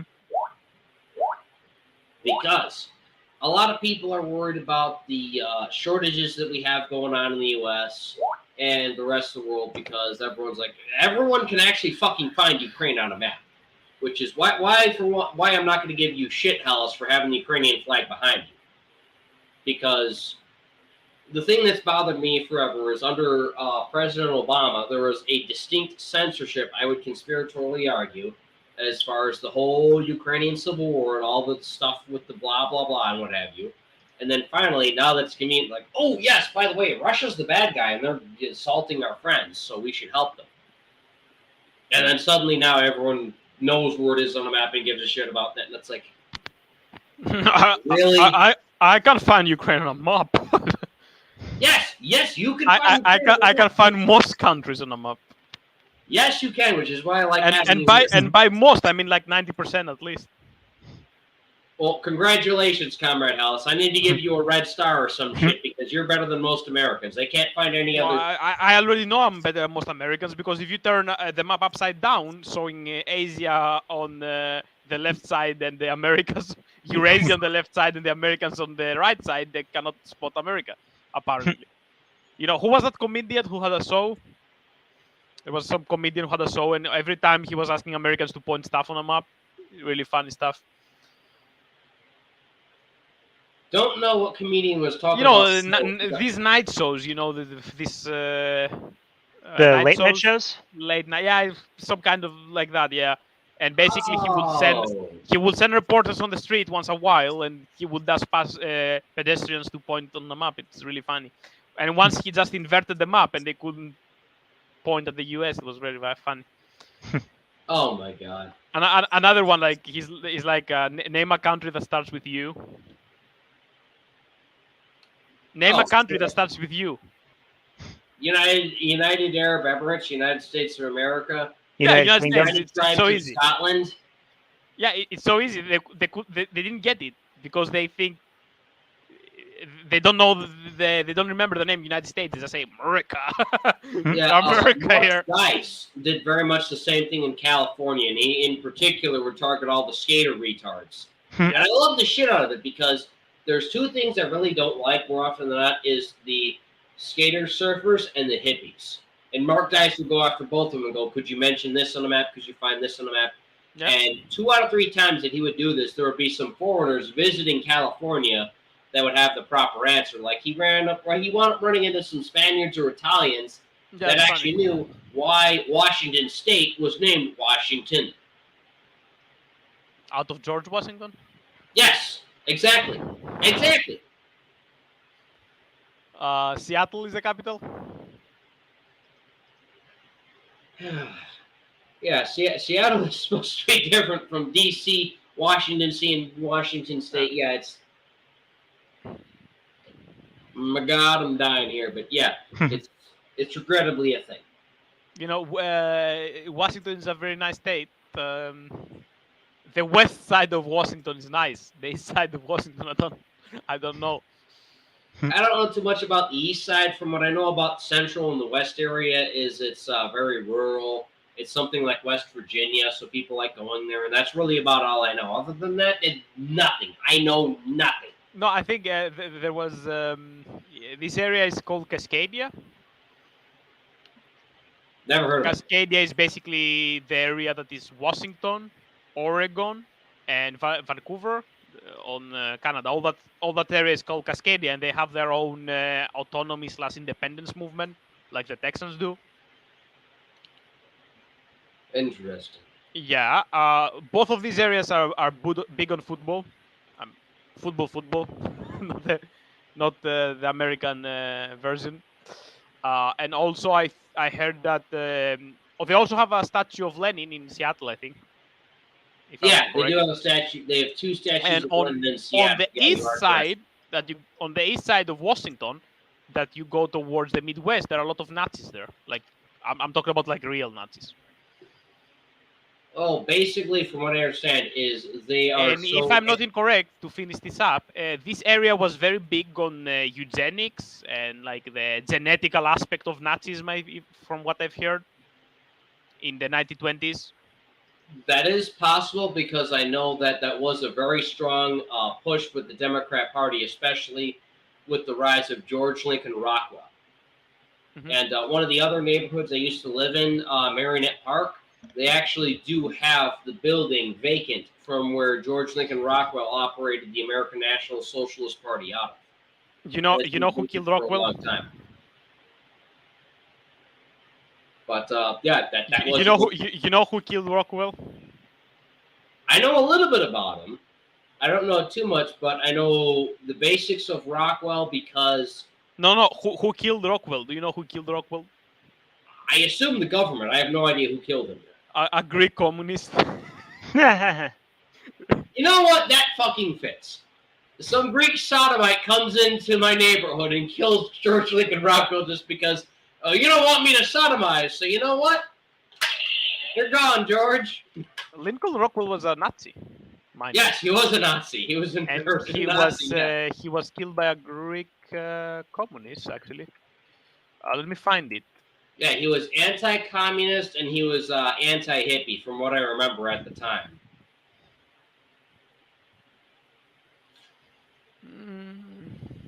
Yeah, it doesn't necessarily tie into the stuff I was going to get into, but who cares? I could tie it into the streamer's choice thing because it was his name was John Butler.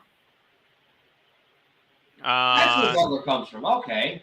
John Butler, and his full name, the Greek name, was John Patsalos. He was born in New York City to Greek parents. Yeah, he was right. Yeah. A New York radical. Oh, that makes sense. I think he was a former neo-Nazi, but he changed his opinions. They expelled him from the party for Bolshevik leanings. Ah, so he was vengeful. Yep. And then he changed his views. He said that he should have been with Dr. King and not with the Nazis. Yeah. He's still alive. Yay. He's free. Must be free now. Wait, I'll have to interview the SOB one of these days. Yeah. He's not dead yet? Nope. He's 84 years old, and I think he's free. Yeah, I'll have to take my paperwork and go interview this guy. This will be hysterical. Because over in Marinette Park in Mount Greenwood, they still have Rockwell Avenue, and they've kept Rockwell Avenue, the name Rockwell, for historic purposes.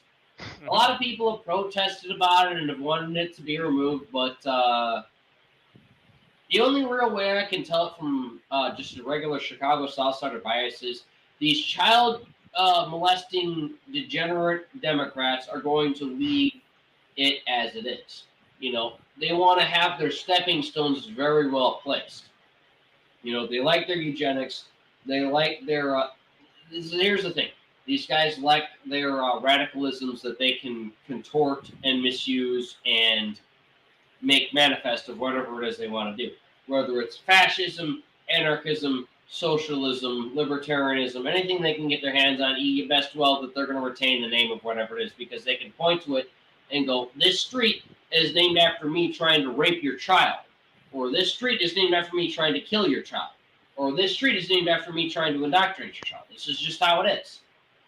And aside from that, just the historical value of having a prominent person in any general political party operate out of your neighborhood is some very good prestige and a very good reason, especially if the person was assassinated, to keep the name. So that someone can, just out of blatant curiosity, say, well, why is this name Rockwell Avenue? Why does this go so far down?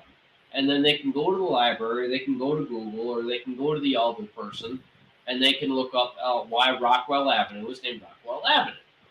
Because history is very important. Yeah, Simple it is. as that.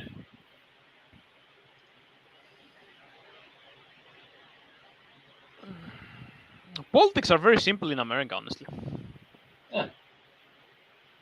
I mean, I really didn't want to draw it out that far. I mean, sorry for the pause there, but I mean, it's like, do I need to really put anything else out there? No, I say that politics are very simple in America. Yes, they are. In Greece and the rest of Europe, you have many parties you can pick from, and you have individual candidates. So I guess every time I have to decide, it takes me a while.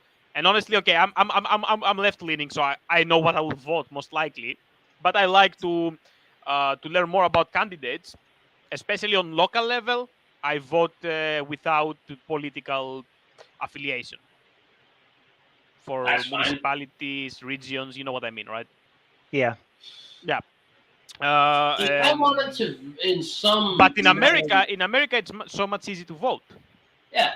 If I was in America, I wouldn't need to think how to vote. I'll just go on the ballot box and vote blue no matter who.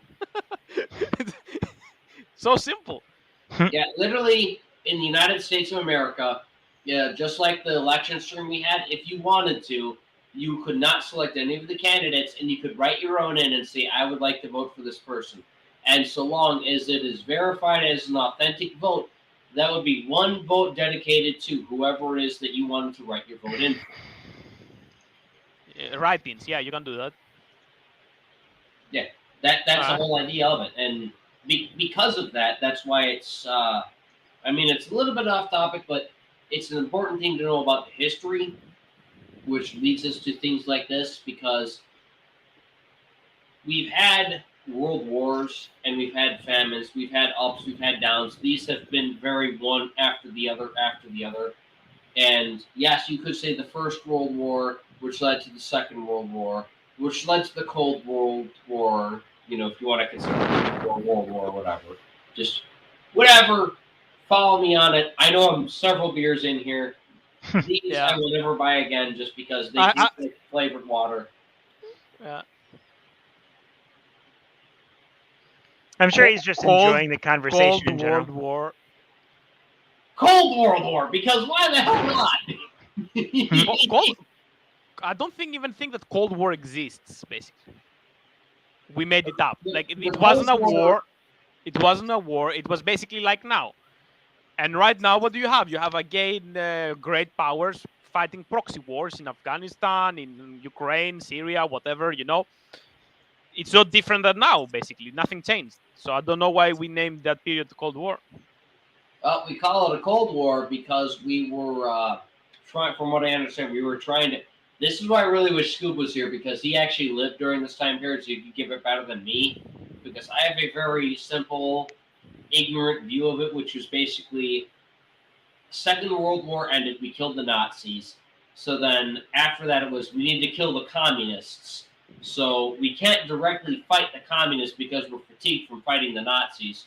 So we have to have this quasi-culture war and this proxy war. And all this. You cannot fight them because nobody wanted to fight, and because everyone had nuclear weapons. Start with. Well, yes, that's pretty much why it was. Destruction. Yeah, mutually assured destruction was a legitimate thing. Everyone had their nuclear bunkers. Like early on, and before the Soviets got the bomb, which they got it 4 years later in '49. Wait, what about the MP40? 3 years and some months, huh? What was it you started with the firearm? No. I said and before at the beginning, right after the war. Oh, in before. Okay, I thought you said MP40, and I was like, wait. No. After the war, nobody wanted to fight anyone. Right. Already died from the war. And the Soviets didn't have the bomb back then. They got it like almost 4 years later. But back then, the bomb wasn't as strong as it is today. Right. So you will have to fly with a bomber, and like if you wanted to go bomb Moscow, you have to pass from East Germany, Czechoslovakia, Poland, Belarus, Ukraine to reach Right. Moscow. You have all So those with- moves you have so to with the pass, Cold and War, all the, those moves you have to stop at and go, oh yes, I'm going to bomb the shit out of my enemy. So Yeah, I need to refuel yeah, here, before- and then bomb before the you shit out reach of my enemy. Moscow- Yeah, I get you. Back then, before you reach Moscow, they already shoot you down. You know what I Yeah. mean? So the way that like nuke development went over that whole period was early on it was who could build the biggest bomb, Mhm. and then it turned and then after Tsar Bomba and a lot of like accidents and issues coming Chernobyl. from like Bikini Atoll and Yeah. people dying due to the Tsar Bomba test, they started making it so that they started making the bombs smaller so that they could fit onto missiles. Yeah. Then you have the. And then there was the, just who could make the Yeah. missile that could fly the farthest. bicontinental missiles. How do you call that? Intercontinental ballistic missiles. Intercontinental missiles. Yeah. Yeah, ICBMs. Intercontinental. ICBMs. Intercontinental ballistic missiles. Yeah. I will be back in a second. I have to go and use the restroom, and then after that, I'll get more into the article and meat and potatoes of the shortages All right. of this. I'll take two. Yeah, I'm about to start making spaghetti.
Oh boy! Oh my God! Did I miss anything horribly important? No, I think he No. went to go do something. I have a Nope. wireless mic so I can chill, but I'm making spaghetti. Yep. All right. All right. Well, all the same, the thing that I wanted to kind of point as far as the apocalyptic hearsay and such So to finish, is, let's see here. Got the I baby was saying at the formula end nobody and- wanted to fight, and by the mid-late period of what we often call Cold War, after that it was Me-AD. So yeah. Oh yeah, no, you are correct with that. Now the reason why I mentioned it is it's kind of like a return from the old unto the new, with how we're kind of treating the Russians once again. It seems like we've got a lot of that Cold War fever, and along with it, we have a lot. Yeah, now China's in the mix too. Of course, China's in the mix. They're also dirty communists. They're worse than the Russians. And the thing that I find interesting is, What did he say? I say the Chinese are also communists too. Russians are not communist anymore. We're I just know we're talking about- not communists, but We're talking about more of just super. I'm talking more on level of superpowers in general. And China, well, China is special. It's communist, but it's not communist. It prefers a mixed system, and it's working fine. It's a very unique way that they have the Churnana Shebra Crasher and the Busman White type of deal. So it is what it is because it is. China is your creation, basically. Pardon? Kinda, yeah. Yeah, China is your creation. You took a fine socialist nation, and you took away all the beauty of socialism. All right, you put in the authoritarian version of socialism, and you threw in all the bullshit that capitalism has about work exploitation with- and all that. And you created this. And we can have Let me tell you, socialism and you without created this authoritarianism. weird. You created this weird morph of authoritarianism and free economy. The issue with your statement there is Mao decided that like sparrows were He did, yeah. like the work of the capitalists or something. No. Sparrows And were then, sparrows were a they pest. killed them all, so they got a shit ton of locusts that murdered their crops, No, and they had that's a true, famine that for happened, yeah. decades.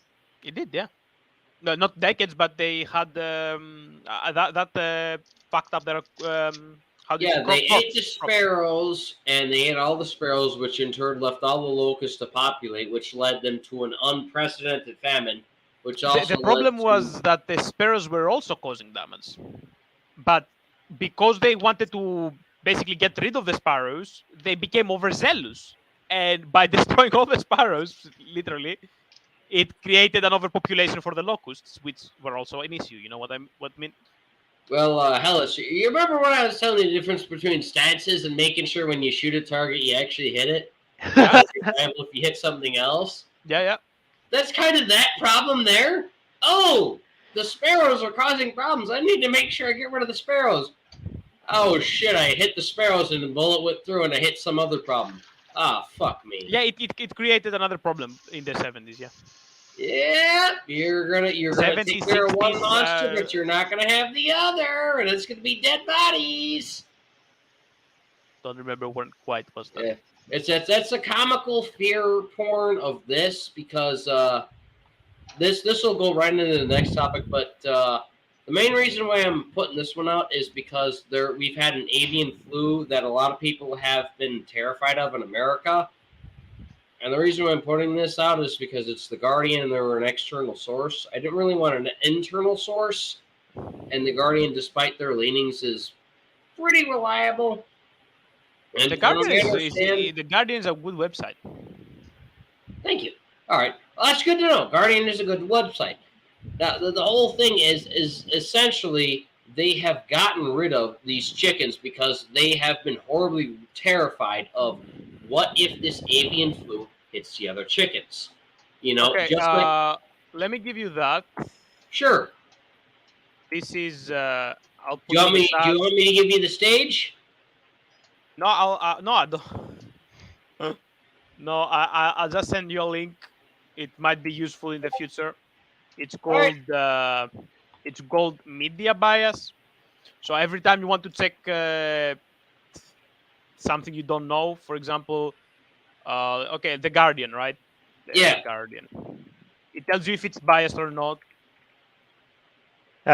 Most places or most sites are. Okay, for example, Yeah, I'm not gonna lie. It's a common problem we run into in America, which is why I was like, give me an external foreign source. For example, for The Guardian, it says that it has slight moderate liberal bias, but they often publish factual information that utilizes, what happens. So this is a decent source, for example. Then you can go and search, I don't know, pick some other news source. For example, 24 France, which is a very good source. Yep. This, for example, the French one, has a very high factual reporting, and it's not as politically biased either. All right. Where did you send it? I'm not seeing it in Discord. Both on Discord and on the chat. All right, let me check the channel because it's on the group chat and also on the private chat in StreamYard.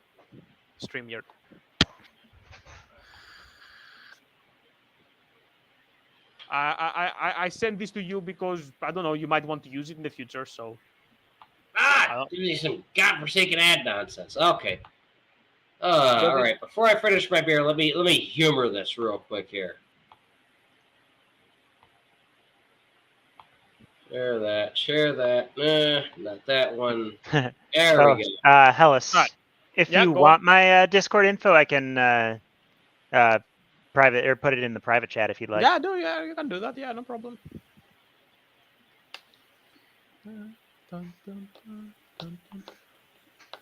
The background.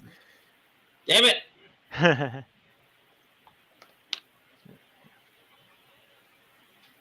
What's that? All right, so okay, here we are. We've got. I think this is what you routed me to. That's the food shortage. I think so. You have a food shortage. Yeah, people were worried about it. What's that? The recession, 1929. Amongst other things, yes. No, it wasn't exactly what I wanted to go into because I wanted to do, not the baby formula thing. We briefly went over the baby formula thing, and then, long story short, the whole shortage problem with the baby formula is we have had a lot of illegal immigrants that have come to America, and they want help. And as a first world nation, we are obligated to, within certain circumstances, give people help. Yep.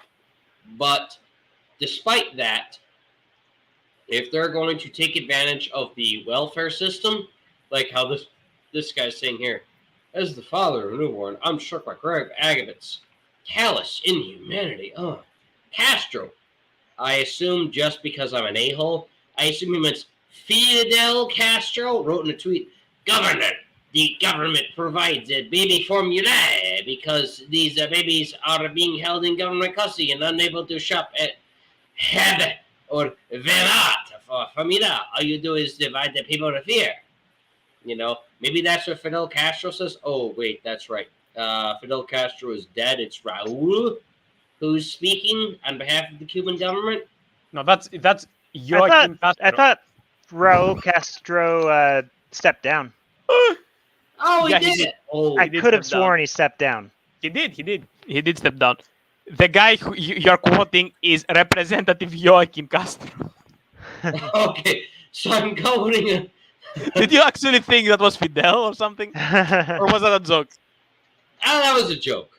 All right, that was all part of the joke. So basically, it's amazing how the Republicans are now okay. We need to cut our expenses. Let's steal all the baby formula from refugee babies. Yeah, because here's the problem we have in America is it's a divide and conquer type of situation, and the other thing is, yes, we have to provide humanitarian aid, but when you have such high numbers of people who are coming in for humanitarian aid, it's like, dude, we have to take care of our own people. So you know what? If you're going to eat out, we are the richest country in the world. We have to take care of our own people, despite having like a 50% poverty rate in America. Yes. And how many billionaires you have again? I don't know. Ask Elon Musk. He's one of those. Elon Musk has the net worth of, I don't know, the GDP of Greece.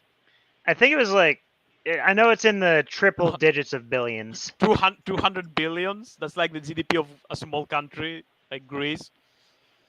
Yeah, look, all I can tell you is in Greece, you guys, when you have billionaires, you have a giant Catamite dungeon festival in which you guys sodomize each other. Over here, we have a couple of billionaires, but nobody's so rich. Over here, we have a festival called an inflation bubble, where we all get together, we smoke crack, we have sex with hookers, and then all of the money that comes from that we just put towards whatever the investment is, and then it blows up in our faces about 5 years later. I don't even know why. I don't even know why we opened that news article. It literally shows you the low level the GOP has fallen in Texas. They have to take away baby formulas. Like, the fuck was that?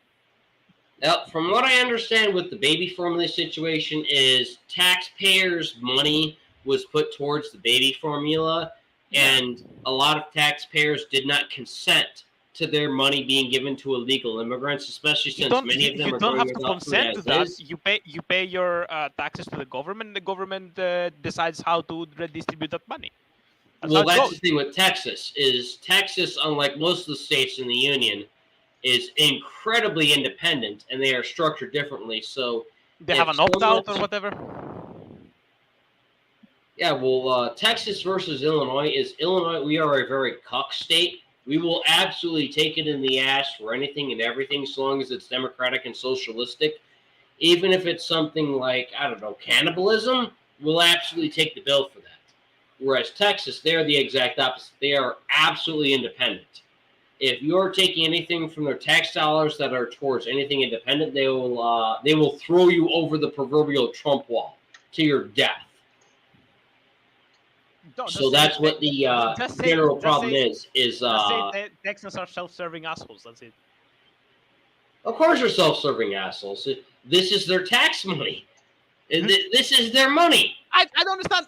Everyone is paying taxes, right? The U.S. has a federal tax and a state tax. Yeah. Federal tax. You have several different layers of taxation. Okay, let me put it to you this way. Okay, let's say. All right, give me a second. Okay, hold on. Let me get this out of here real quick. Okay, let's say I have these 3 magazines. Okay. Yeah. Okay. These are your 3 separate taxes that you're going to pay. So you have a federal tax that goes to the government. Okay, that's your magazine you have to pay to the government to make sure that your social services run. Now, this is your state taxes. Mm-hmm. This is so that everything in your state will run as it should be, so that it doesn't need any money from the federal government. Okay. Okay, that's paid. Now, these are the ambiguity that you have between state and federal taxes as far as to what you have with income, what you have with your sales, and what you have with any other miscellaneous taxes that you have. So the thing is, you're sitting here with your last magazine of taxes going, I don't really know where this goes. And you have 2 other magazines fighting over where this 3rd magazine goes because they want that money to get whatever it is done. Yeah. So because of these 2 magazines, this 3rd magazine gets fucked.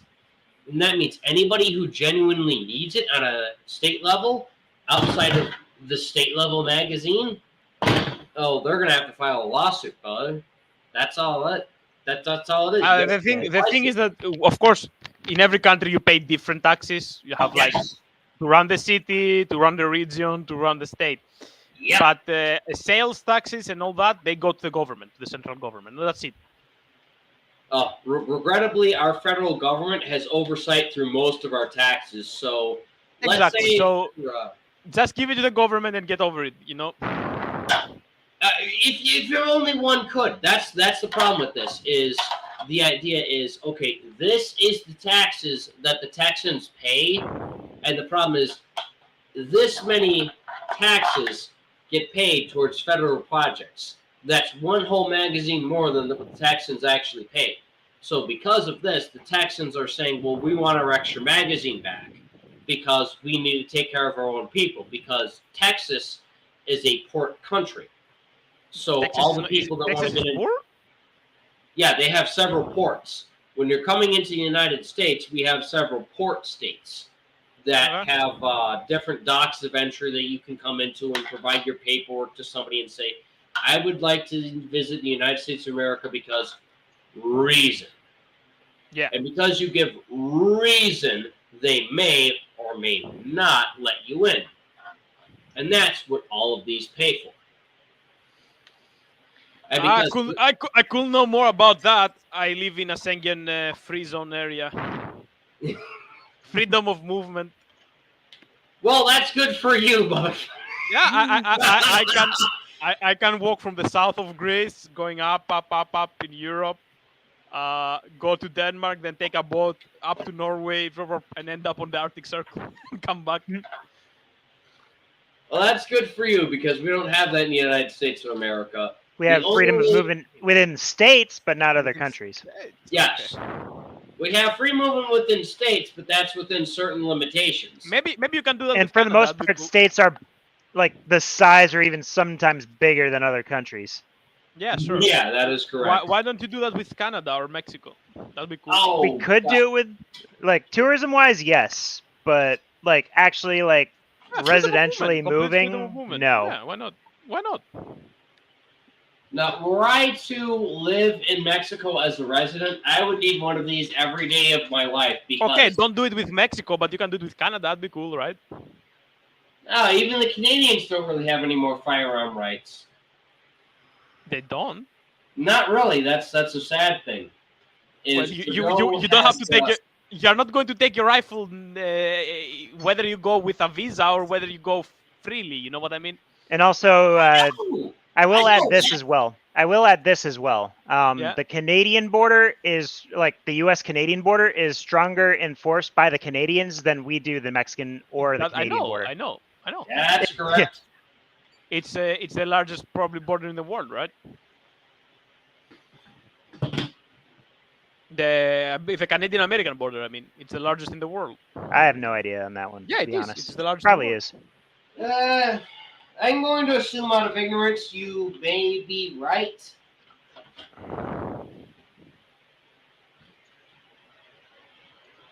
I'm not entirely sure.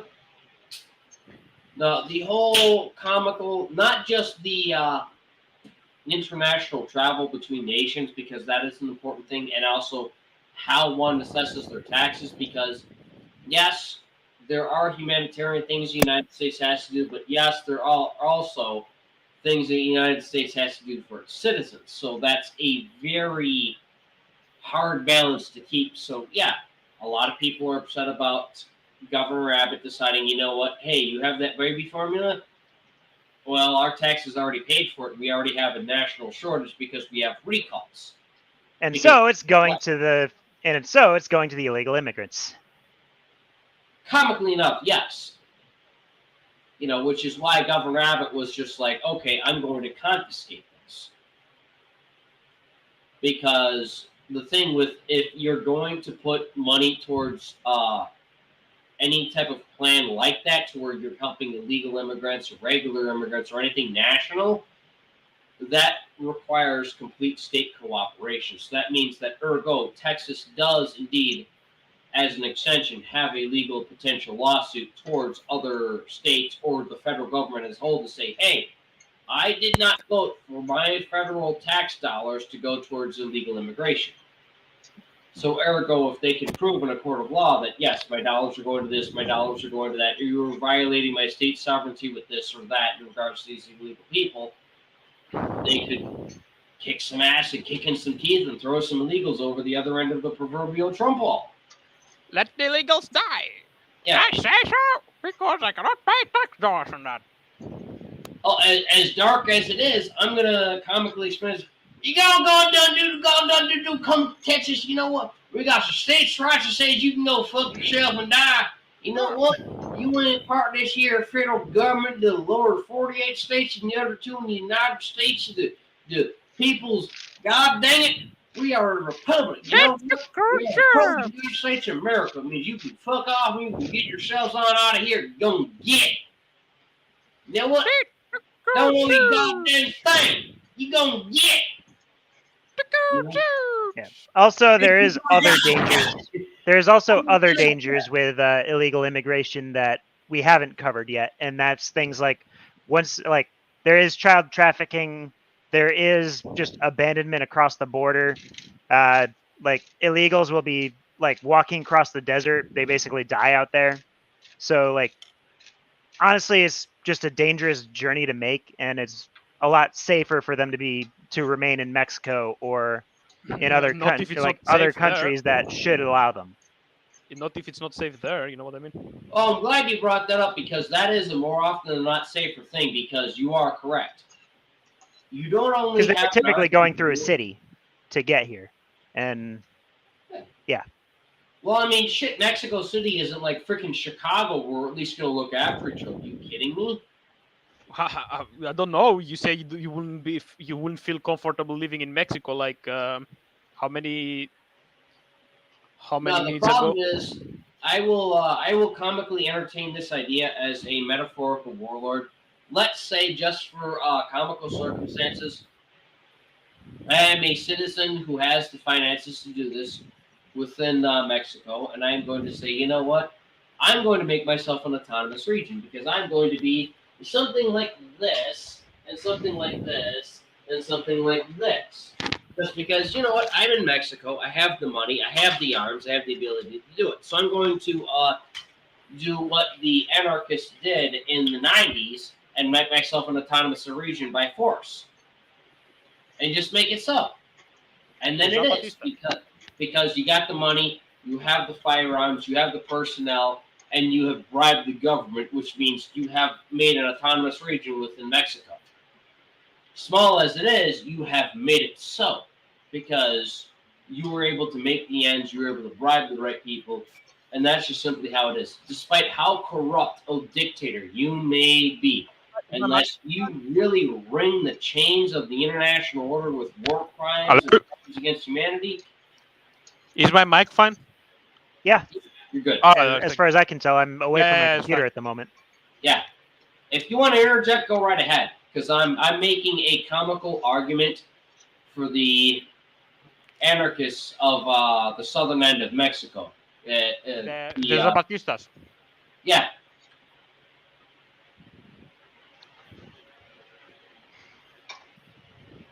Yeah, the anarquistas zapatista, if I remember correctly.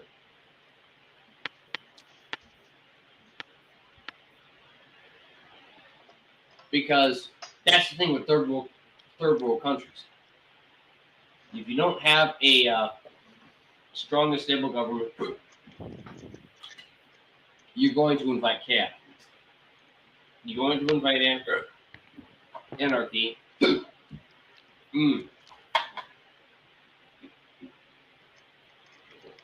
And people are simply going to take control.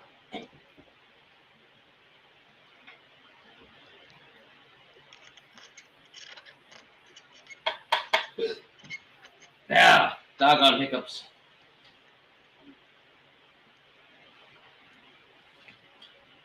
And also, the areas that the Mexican government does control in Mexico are generally a lot safer. Not necessarily in the U.S., but it's like safer alternatives to coming to the U.S. Oh, his camera's completely frozen. Well, as far as I know what's going through. But I have heard that from a lot of people who have been tourists.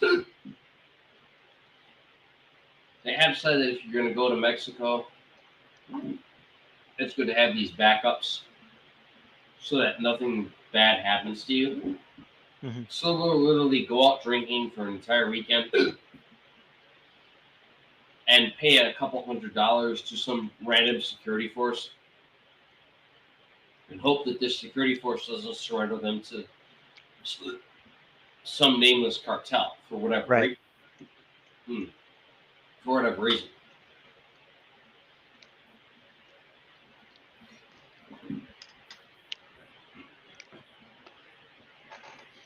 Looks like we lost Comrade Hellas. Yep. Oh, We'll see what happened, because I don't know if he messaged me back or anything like that, because I sent him the username for my Discord.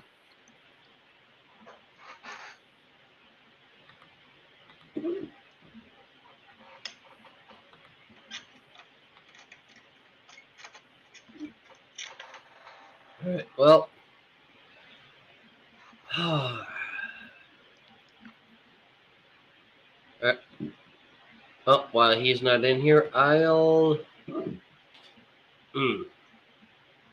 I'll get into this topic because this is more so. What we're trying to get into. Yeah, not just what we were trying to get into from the log end about, but this is more so your expertise than mine. Because even though we didn't really thoroughly go over it with the chickens being culled en masse because of the avian flu and people being worried about their livestock being poisoned or contaminated or having something wrong with them, so they killed them out of worry. The one thing, thankfully, I've done that some people may have overlooked or have actually partaken in is rationing. Mm-hmm. The reason why I say it's a good thing is because you naturally want to be prepared for something realistic.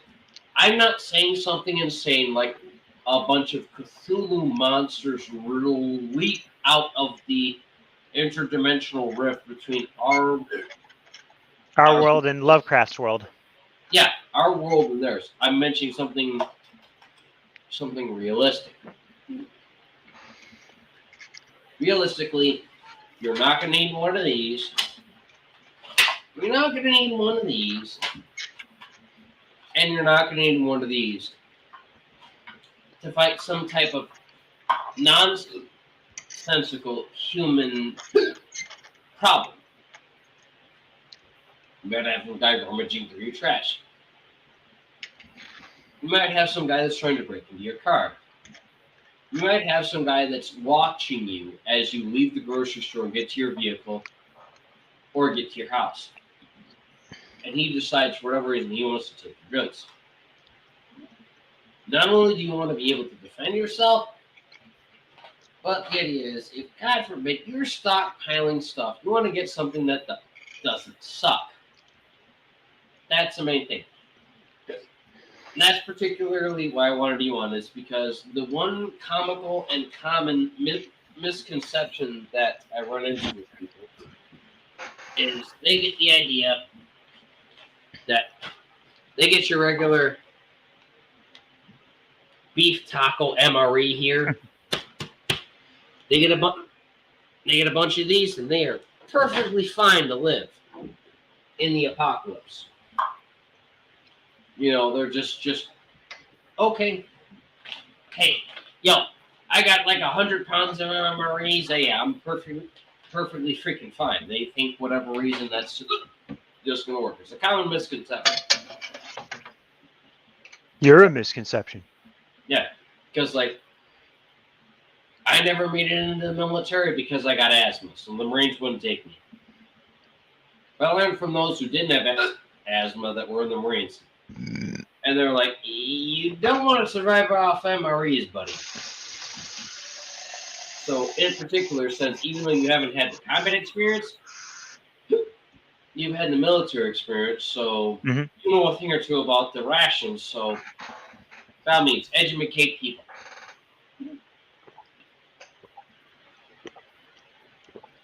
So, kind of I'm going to try and keep it short and sweet, but those specific MREs are designed specifically for fighting wars. They have like a really high calorie count, so you don't have to eat as many. Like I think they have like 2,000 calories or so. I forget the calorie count exactly. About 2,000 pounds is what I was told when I bought it. Mm-hmm. And that's per bag, so really ideally one a day, but obviously you're going to want to eat more because they are kind of small. And they're also designed with fighting in mind. They actually block up your ejection port, if you will. Oh, right. Yes. Because who wants to take a shit while you're in the middle of a firefight? Yeah, you don't exactly want some guy who's downrange from you just going, oh, Well, minus the arthritis, it's said to kick me. But you don't want someone that's downrange and just going while you're trying to take a shit. I imagine that's a very bad case where it's just around any corner you got just some guy just going like that. Yeah. So yeah, like a lot of what's in there has stuff in it that will block up your where you poop, in a sense, make it a lot thicker. It's going to block up your butthole, guys and gals. No way around it.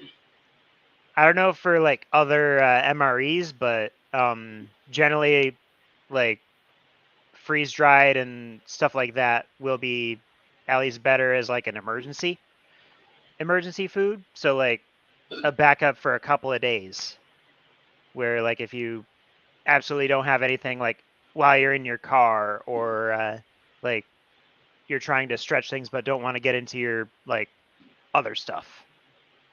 Right. I got a couple things as far as civilian stuff. I just mainly wanted to cover the military rations because this is a common misconception. Mm-hmm. And a lot of people, myself included, have bought a lot of military rations from the Army Navy surplus store when they went there for one thing or another. They're actually, funny enough, I looked on Amazon, like, see how much like a bag was, and right now they're $20 on Amazon. Oh wow! Well, And normally they're like at least 20, or they're at least like 45. At least 45. Good God, I don't think I've been paid enough for this taco bag. You know what? I've got taco bags. I've got burrito bags. I've got lasagna bags, and I haven't paid $40 for those. That's insane. Yeah, right now Amazon is $19.85. I see a 4-pack going. Okay, that's where the $50 came from. A 5-pack or 4-pack of MREs is $47 right now, and normally $57. So for some reason they're on sale. Okay, that's fun. And in general, from what I know, like the average civilian stuff is a lot cheaper. Oh yeah, that it is, because as far as the civilian stuff goes, I've actually found some very interesting stuff. The first one I wanted to bring up is if you are a person who is generally living off the link card, food stamps, welfare, whatever you want to call it, this is your usual goal too. I brought up with a couple people to get these, and these are your regular freeze-dried civilian rations. Unlike your regular taco burrito MREs, these are perfectly fine to eat on a regular basis. You're not Even though you really don't want to. Oh, naturally, you don't want to. If you are in a survival situation, naturally, you want to eat real food. There's no way about it. It's a good idea to, like, for MREs like that, it's very much a good idea to have at least, like, a few days worth of food, like, minimum 2, maximum 3, like, in your car with a jet boil or something. Like, something to boil water with. Right. Water is another thing I wanted to get into, because this is just because of work. This is something I invested in just because it'd be easier to carry more water.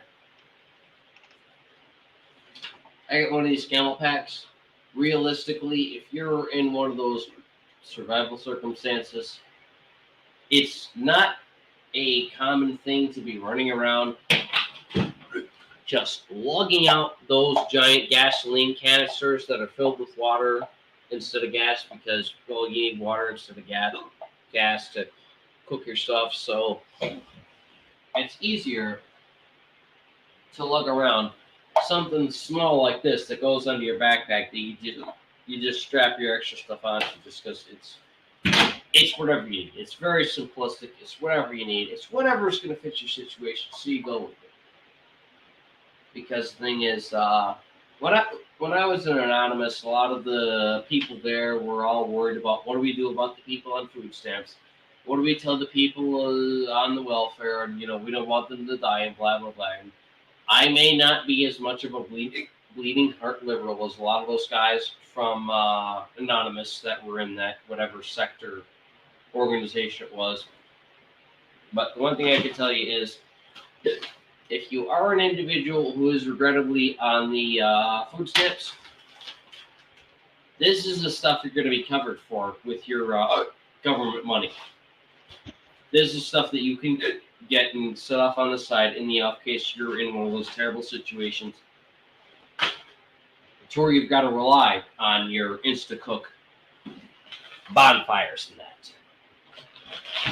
However, when it comes to like long-term stuff, like if things go bad and you don't have anything, your stockpile should be non-perishables that are that are at least canned or vacuum packed.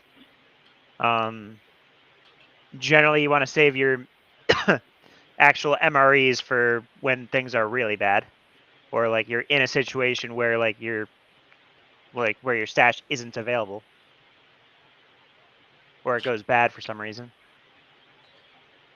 That is true. That is something I really didn't consider. You're not going to survive forever on MREs. After a while, they're going to go dry too. Oh, yeah. I mean, that's the one funny thing about these is, these aren't the one you can exactly get off of your welfare food stamp card or whatever but these are your comical bare bones minimum mac and cheese and sausages type of ration. But you are correct. Not something you can live off for forever. Not something you want to be stuck on. Not something you want to rely on for reasons. The idea is if you're ever in this situation, you want to have the best out of it as possible. So not that you stockpile everything, not that you decide to go out and get a gajillion tons of toilet paper, ham sandwich deli, or cheese curds or whatever, but something to take in consideration for what you can prepare for with your meats. Just like how Crossfire was mentioning about cans. I got a very common can right here. This thing here, not exactly the most tasty thing out there.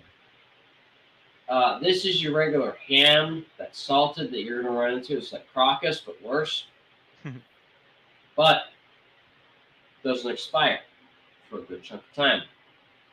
The reason why is because they hand these out at food pantries to make sure that people who are underprivileged get themselves at least some protein and some nutrients. So I wish Comrade Hellas was here to make a communist pun, but he's not. So, I mean, this is your freaking communism. And these are things that, as disgusting as they are, they're at least a good source of protein. Because they're in salted juices, you at least provide some, I don't know. Does that provide hydration, doesn't it? Kind of. You're not going to be drinking it, but... Right. It's mostly you're going to be eating it, so it's like it's beneficial to the meal, but not to yourself. Yeah. Okay. And aside from that, you also have the Eternal Classic, because I know a lot of people are freaking about the food shortages for animals. Tuna. Yes, tuna is very good. Yeah. If you have a cat, tuna is essential. Tuna is something they will almost always fucking eat. And if they don't eat it when you give it to you, you bet your ass they get hungry. They're going to fucking eat it. Especially the dogs.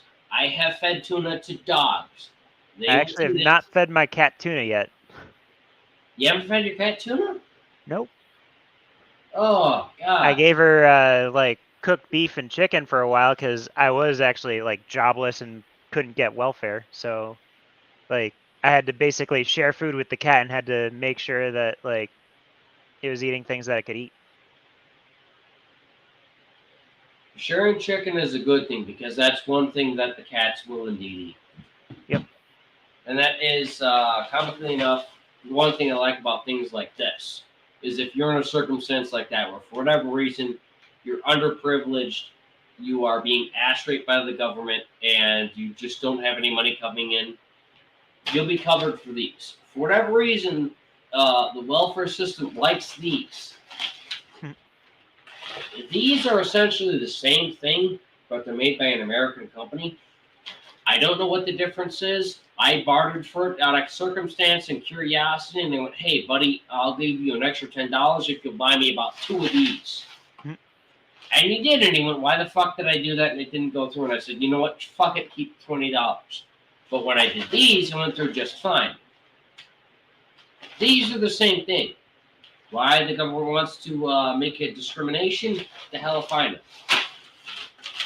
The important thing is these are things that you can keep on your persons for not just living, but bartering as well. Yeah, like, well, that and like, just I'm thinking before like government completely shuts down. I'm thinking like actual like natural things where like you're stuck on the highway in 2 feet of snow and or like you're stuck in traffic, or things happen on the highway, stuck in traffic, snows a shit ton, and you're stuck.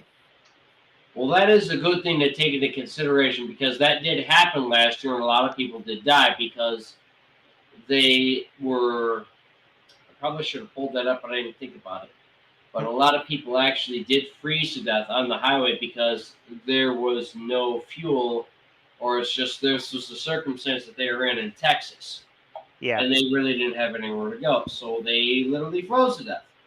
And this is why you need to be prepared for situations. Because you can either have yourself a bite to eat with this, or maybe you can trade it away for something else important you have. Because another important thing, aside from just having food and miscellaneous luxuries and rations, is something of actual economic value. Is that Hellas? Let me check. You heard that too? Yeah. Ugh. Oh, it is. There he is. There was a fucking explosion in the area. Oh, what? You have terrorism? You have some Chicago happening in your neighborhood? Some electrical damage, so the electricity was down and I got disconnected. Oh, fun. Yeah, they fixed it actually very fast. Living in Greece, it was almost immediate. Oh, glad everything's okay. Well, We almost you almost missed the completeness of the fun. Because the one thing I wanted to mention is this is one thing that you want to avoid when you're in one of those rationing circumstances to where you have to rely on public aid. So, like, the one thing that we have good over here is we have food pantries. The only funny thing is every now and again, which is why initially Hellas I wanted to bring up the Soviet rations, because I know they're categorized in a similar fashion. At least I was educated to believe they're categorized in a similar fashion. This is just simply categorized surprise. yeah, I see. Yeah.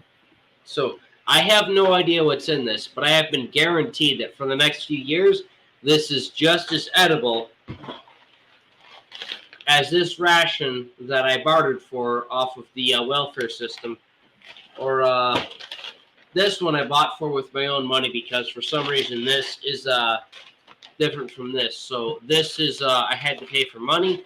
This my friend bartered for the welfare. So spoiler alert, that surprise is probably horse meat.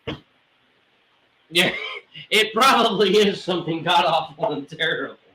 Yeah, But I'm more of a wine person. if I had wine, I would drink with you, but I do not have any wine. I only procured just regular beer.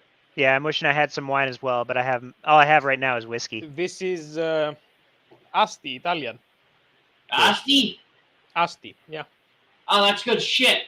Yeah. I like Asti. Yeah. It's fruity and stuff. No, Asti is decent red wine. The comical irony I want to bring up is a lot of people are worried about stockpiling things like rice and beans and other non-perishables and freeze-dried foods. And yeah, I get it. Things like this, freeze-dried foods are things that you're going to have. and MREs are something you're going to want on a particularly combat basis. Yeah, but we spoke about rations, right? Yeah. And you asked me if you would be able to survive on military rations. Yes. And we did the math, right? Yes, we did do the math.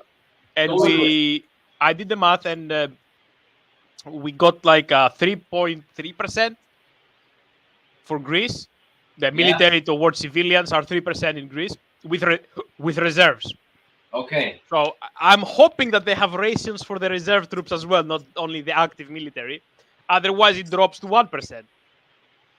And then we did the same thing in America with the reserves as well, and we got like 0.5%, 0.54, 45. Sorry, no 54. Yeah, 0.54. And we conclude that even if we had rations enough to feed all these people for weeks, even months, it would be enough to sustain an entire nation in an emergency. And if there was an emergency, the military is not just going to stay on its base. It's going to grab its rations and go for help, So these rations are going to be used. I don't think it's very useful breaking into a military base, but good luck breaking into a military base anyway. And stealing. The best thing you have to do is, I don't know, packing your own rations. But then again, I'm telling you, these people who think that the world will end will look like fools because they behave like Dwight Eisenhower in Eisenhower, Dwight Schrute in The Office, the American comedy. You remember that? Not really, no. Educate me. 5-year-old cans of tomatoes, and they were to expire, so he brought them to job to eat them before they expire. He was stockpiling canned food in case of a nuclear disaster or whatever. Oh, so I've heard of people doing that. Yeah, so you will end up like that, and you will have to eat your canned food rations every 5 years when they expire. Yeah, more what I was going with was stockpile for that rainy day. Yeah. Because if shit goes wrong and you do if apocalypse happens and you do survive, at minimum you should be able to garden or create at least a garden for yourself. Yeah, that is, you go like every other American, and you better go get off my property. And that would be the worst scenario, everyone with guns robbing each other, killing each other. Oh, absolutely. Gun laws my ass. So yeah, if that happens, that emergency stockpile will only is designed to only last at most a month before you can really. A month? That's more just making my point. It's not a long-term stockpile. Yeah, it's not. Oh man. So yeah, if anything bad happens, you grab your rifle, go to the woods, hunt deers in Canada. And you still have that backup just in case. Yeah, it's good to have a little bit of stockpile, I guess, if you want, but don't go on and buy cans of everything and then having to eat it. You're only using it to bridge gaps. At most, you want it to last through a winter. Yeah, don't go ahead and buy tons and tons and tons of your taco MREs because you really like tacos. Well, let's say you like your burrito MREs or your pizza MREs. Yes, they do have pizza MREs. They do exist. I'm not digging for them because I stored my pizza MREs. Yes, they are a thing. You have pizza MREs? Even in America? You have pizza and burrito MREs? Yes. Even though I was in the Marine Corps when they were being floated around, I have not seen them. Jeez. No, I kid you not, Hellas. Here we have beef stew MREs. We don't have and beans. We don't have the pizza and burritos. No, we have beef and beans. We have stew. Yeah. We have ice cream. I know. We also have pizza. Yeah. The way you can really think about it is it's like a Lunchables pizza. Yeah, I know. It's strange though. the world is dying, and I still want to have a burrito for my daily ration. That's the idea of America. Yeah, That's America. the idea of America is you sleep on all the rations you saved for the metaphorical apocalypse, and you're AO freaking K somehow because reasons. Roll with it, the goddamn giddy games or whatever it is. That's I'm gonna grab prosciutto. Oh, he's got to use the bathroom. No, I'm not going to use the bathroom. I'm just going to grab some food. All right, no, go by all means. Go I already did my little. Go grab a session, euro, so. damn it. Yeah, like you're really like your stockpile is really only just something you have access to, like to bridge gaps. Yeah, that's why I comically brought this up, because this is just regular tuna in a can. And the funny thing is, this is good for humans, and this is also good for cats. Yes. So it's dual purpose, because I love my cats, and I'm not going to eat them, but a lot of people in their circumstances, they may not feel the same. So Right. they might have arbitrary traits and what have you. And also with cats in general, like you're gonna have indoor cats and outdoor cats. Like if shit went wrong, I'd make my cat an outdoor cat, because then she could go if she felt she would be doing whatever she needed to do, surviving better on her own. She can just leave, but she can also hunt and come back later. Yeah, that's what I like about O'Malley, is O'Malley has those predator instincts to hunt if it comes to that circumstance. Which is why, now that Hellas is back, I make all the jokes about my Greek neighbor. Oh, fuck off! Oh, he leaves!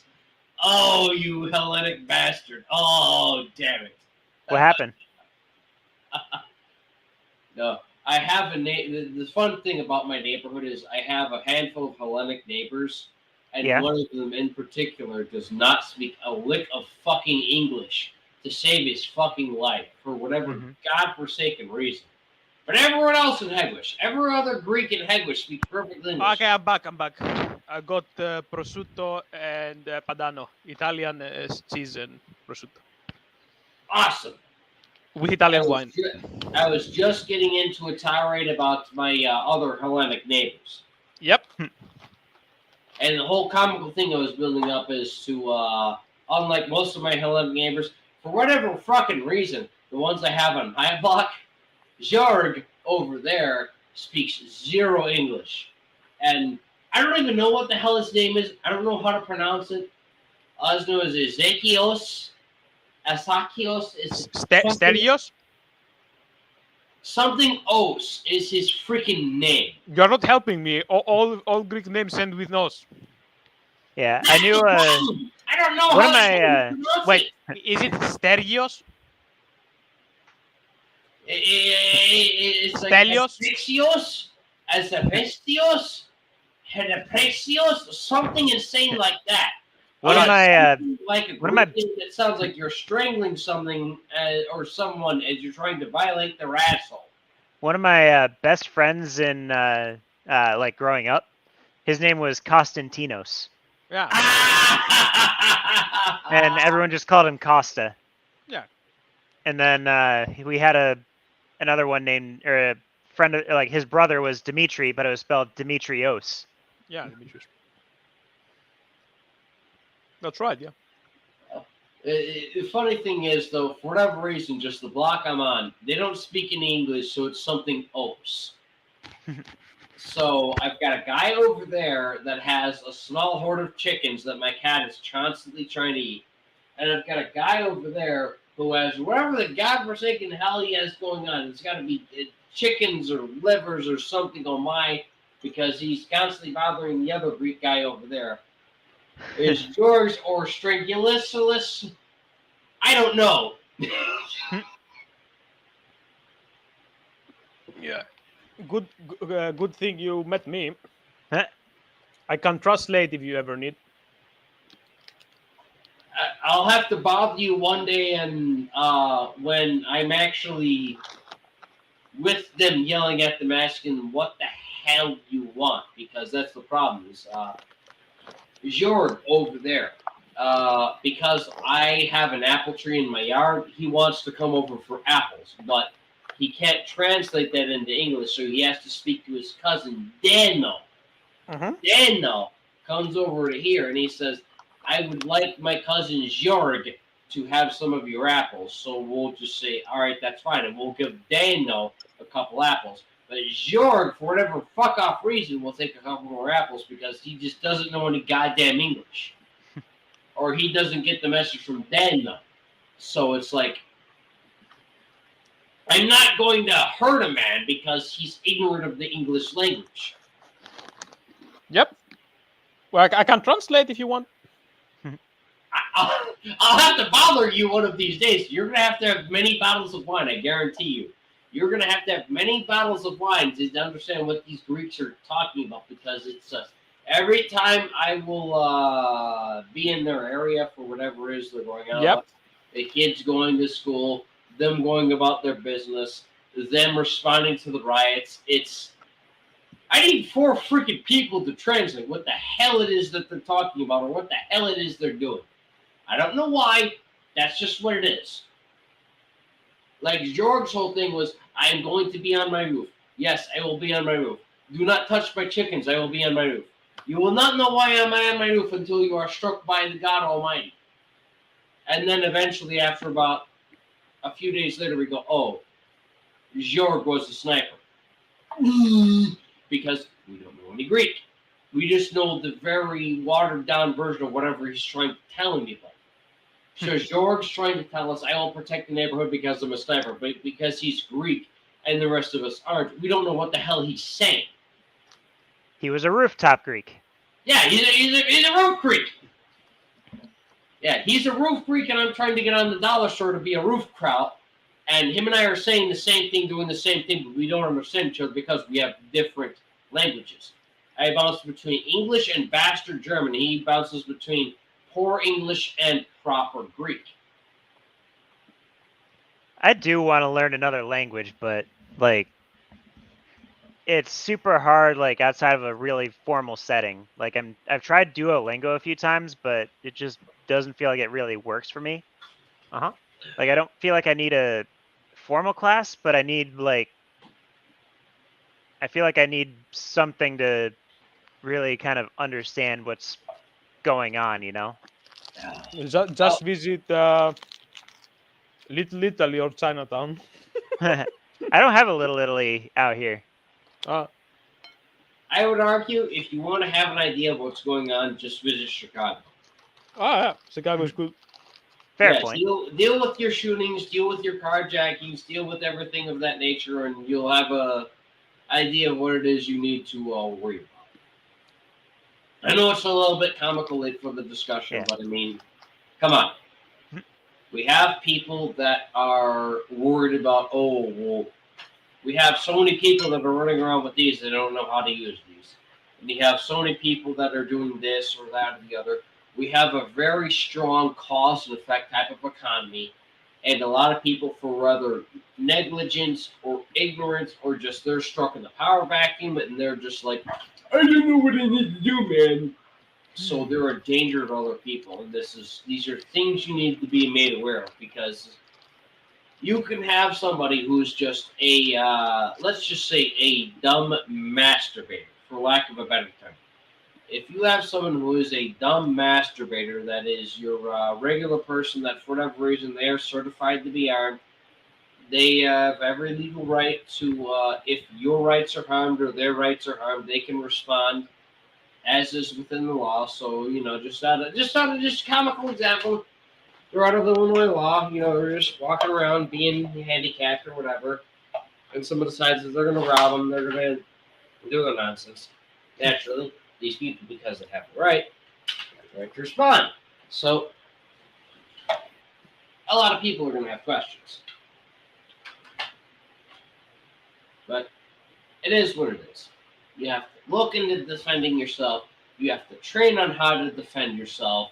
You have to make sure that if anything goes abhorrently south, like let's just say for whatever comical reason, guys robbing you and you're, for whatever reason, you're armed with one of these and you have to, just pump the guy full of lead, legal protections.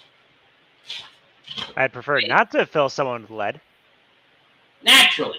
That's the thing. Naturally, as a law-abiding citizen, you don't want to pump somebody full of lead. That is a very common misconception. A lot of law-abiding people that own firearms don't actually want to go around and commit mass felonies. They don't want to go around and just go, oh, yeah, there's some people around here and there and just, It's also why, if they are in a situation where they have to use it, a lot of them do close their eyes or, miss a rule or two. Because they are, scared or,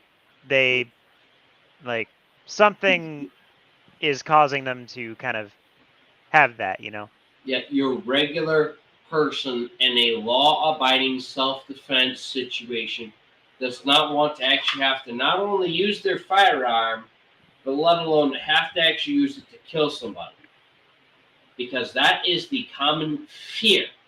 Despite the training, despite the ammunition, despite whatever experience you have, if you're in that situation where this person is trying to harm you and you're going to have to put them down permanently, as it were, I would just comically want to say, there are mental health implications that come from it.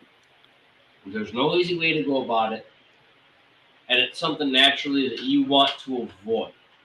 But if it's something you can avoid, it's something you need to handle. You need to handle it then. You need to handle it there. You need to eliminate the threat and make sure that they're not harming any other innocent people. And if you need it, yes, seek mental help, because it is not common for a human being to just simply go about and just go around just, Clint Eastwood just woo! Yeah! I got that son of a bitch! Yeah! Woo! He was gonna rob that there convenience store. He was gonna rob the bank there. You know what? I gone done it. It could also be more like Alec Baldwin. That's not a normal thing. That's Hollywood. You do not actually experience that in real life. There is a consequence to every single time you pull the trigger.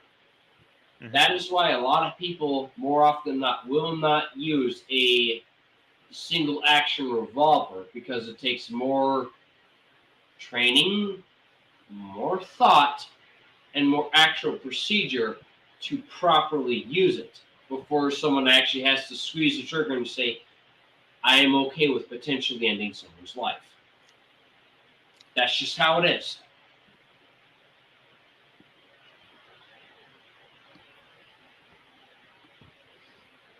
Oh God, 2 years silent. Did I hit him? Yeah, I don't have any additional thoughts right now. So. Oh, all right. That's all fine. I just thought I was a little bit too close to home, so I wanted to. Yeah. All right. Hellas, any thoughts on that? He's eating. All right. I don't know. And drinking. Give a minute or two, and then we'll go to the next topic. I mean, I know we're really dragging this out a little bit, but it's a bit of an important thing I really want to discuss. Because as we come back to everything's defend yourself, defend yourself, defend yourself, defend yourself.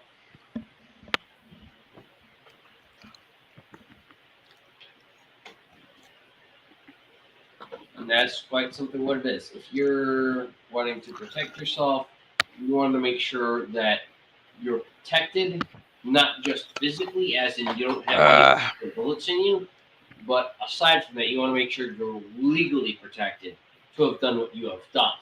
All right, I'm done. What's up? We're just rambling about guns still. I'm hearing you. I mean... Yeah, self-defense stuff. You want to be legally protected because you might get in trouble, right? Yes. USCCA if it's possible. Yes, sir. I think New But York usually actually. America is like relaxed on gun violence. Like it would be very hard for you to get in prison for killing someone unless um, you have nothing to say on your defense. Not necessarily. It all depends on the state you're in and the actual circumstances of when you Remember the actually stand killed your someone. ground thing you had, Yes. and the South Park was making fun of it or whatever, I or don't was really it watch Family South Guy, Park that much. or was it But Family Guy that? Was it Cartman? I don't know. He shot someone and then he pulled his body within. The- he drew a line and then he pulled him inside. That was fun.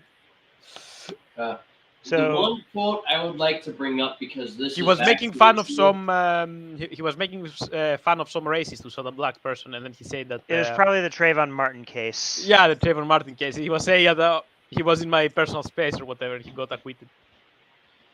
Oh, I know what you're talking about. Yeah, you're talking about Castle Doctrine and Stand your ground. Stand Your Ground laws. Yeah. Stand Your Ground laws. Yeah, that was the big thing with Trayvon Martin. Yes, because of the legalities of which it fell upon. Is the one thing that Yeah, Zimmerman. Yeah. Yeah. I will give Tim Pool credit in the next summit that we go into, because it's, God forbid, long overdue. He hits it right on the head, but defense is a very important thing, because the thing is, because the thing that I like of Batman, this is one of the very few legal things that is very good at Batman, is possession is 9/10. Intent is the rest. That is absolutely legally true. You can, by comical circumstance, let's just say Hellas, for whatever reason, you just so happen to acquire this potentially illegal 1911 handgun because you're just in this circumstance, you're visiting Gotham. Someone hands you off something and they say, "Welcome to America. I would like you to have this," and you just hold on to it because you're an ignorant tourist and go, "Oh yeah, thank you." But that's a plastic toy. Yes. And as far as you know, this is a plastic toy. Yes. So you take it assuming nothing wrong, and you go about your business as a tourist looking into Gotham until, for one reason or another, the police decide to intervene. And they want to know, why do you have something like this? And upon further inspection from the police, they figure out, it's loaded. Yeah, it's an actual firearm. There's actual bullets in here. It actually takes magazines, blah, blah, blah. And they're like, well, that's strange. You're not an American citizen. Naturally, you shouldn't have a firearm. Wait, can't residents also have a gun? Pardon? Can residents also have a gun? Other races have gun, you say? Residents. Oh, legal residents, that's a gray area. That depends on the states. Okay. More often than not, they cannot own firearms. There might be a few states that will allow them as legal residents of America to own firearms, but normally, no. If you want to own a firearm, you have to be a registered American citizen. It's a very intricate gray area. Okay, so what happens to me if I have a gun in America and I'm not a citizen? Depends on the state. You would have to be a legal registered alien in the United States of America who would want a firearm for just. Okay, you made an example. I'm a tourist and I get your gun, that plastic seat, and I found out it's a gun. When the police stops me, what's next? Oh, you are definitely getting a felony. You are definitely getting a really? felony. Okay. Yeah. Yeah, Are you talking about being in Chicago? Possession is the main key of it. Even though you're a tourist and you're in America, for whatever reason, you just so happen to possess in your persons like this a firearm, they're going to try and get you for a felony for illegal possession of a firearm and however many bullets are in it. And maybe you wanted to kill somebody or discharge it off like at somebody. All sorts of bullshit like that. ND.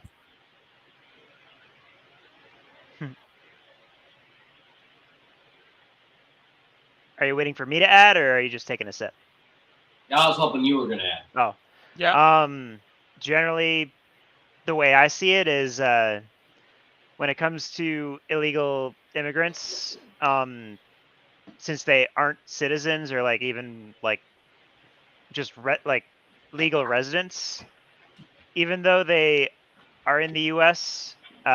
And they aren't citizens, they technically don't they have some rights like we do, but they also don't. It's kind of a weird gray area, if that makes sense. Bifurcating. Yeah.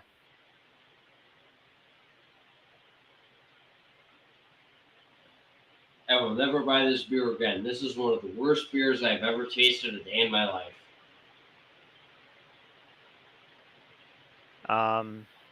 Other than that, What's that? What are you drinking? For me, I just Bumside, what are you drinking, mate? Hello? I'm here. I'm just Not waiting you, for. but Burnside, yeah. what are you drinking, I said? Oh, I am drinking Three Floyd's Space Station IPA. What? Yeah, it's a microbrew. Three What's Floyd's. that? Really? I had never heard of that. Three Floyds? Yeah, Three Floyd's. It's a local brewery to me in Indiana. Oh, okay. Now I find it. Yeah, Three Floyds Brewing. Yeah, that's interesting. This is known as Speed Castle, and Interesting. this is the worst shit I've tasted from them. It tastes like water. I'm used to tasting Zombie Dust, which is a very potent IPA, and this is like water. This is terrible. I may as well have gone with Space Station Middle Finger. Yeah, for me, I have no basic, or for the most part, basic owning of a firearm, or like legal owning of a firearm, and like a general thing on self-defense. Those are the main things I know, but like intricate, like actual gun laws, I don't know for every single state or even my own. And I do my best to know, but I can't get to everything. Definitely try to, though. It's good to know what you do. The other aspect I wanted to get into as far as the prepping aspect is not just the rations, like having something like this you can get as a civilian versus your regular taco MRE like this is Freedom seed. Pardon? Freedom seeds. Freedom Bullets. seed? Yes. Bullets. Oh, thank you. Yeah, no, that is something I also wanted to get into. Yes, no, I did. I actually wanted to get into freedom seeds because here's one very interesting thing is when you have an actual collapse like that, you're going to be put onto a barter system. So innocuous things that you think aren't really worth much are going to actually be worth a lot. Two in particular are two things I will show everyone. This one in particular is a this is a silver gold ounce that I got from the guy that makes my bumper stickers. It's too shiny. You're not going to be able to show any kind of. Do this again. Do this. Okay. Well, shoot. Nothing there? Just No. put your hand. Put your hand like that. He's holding his beer. Before it works. I think he's prioritizing it. Yeah. Okay, that's Oh, fine. there you go. How's that? A lot better. Okay. There's that, and then I'll flip it the other ways around. Cool.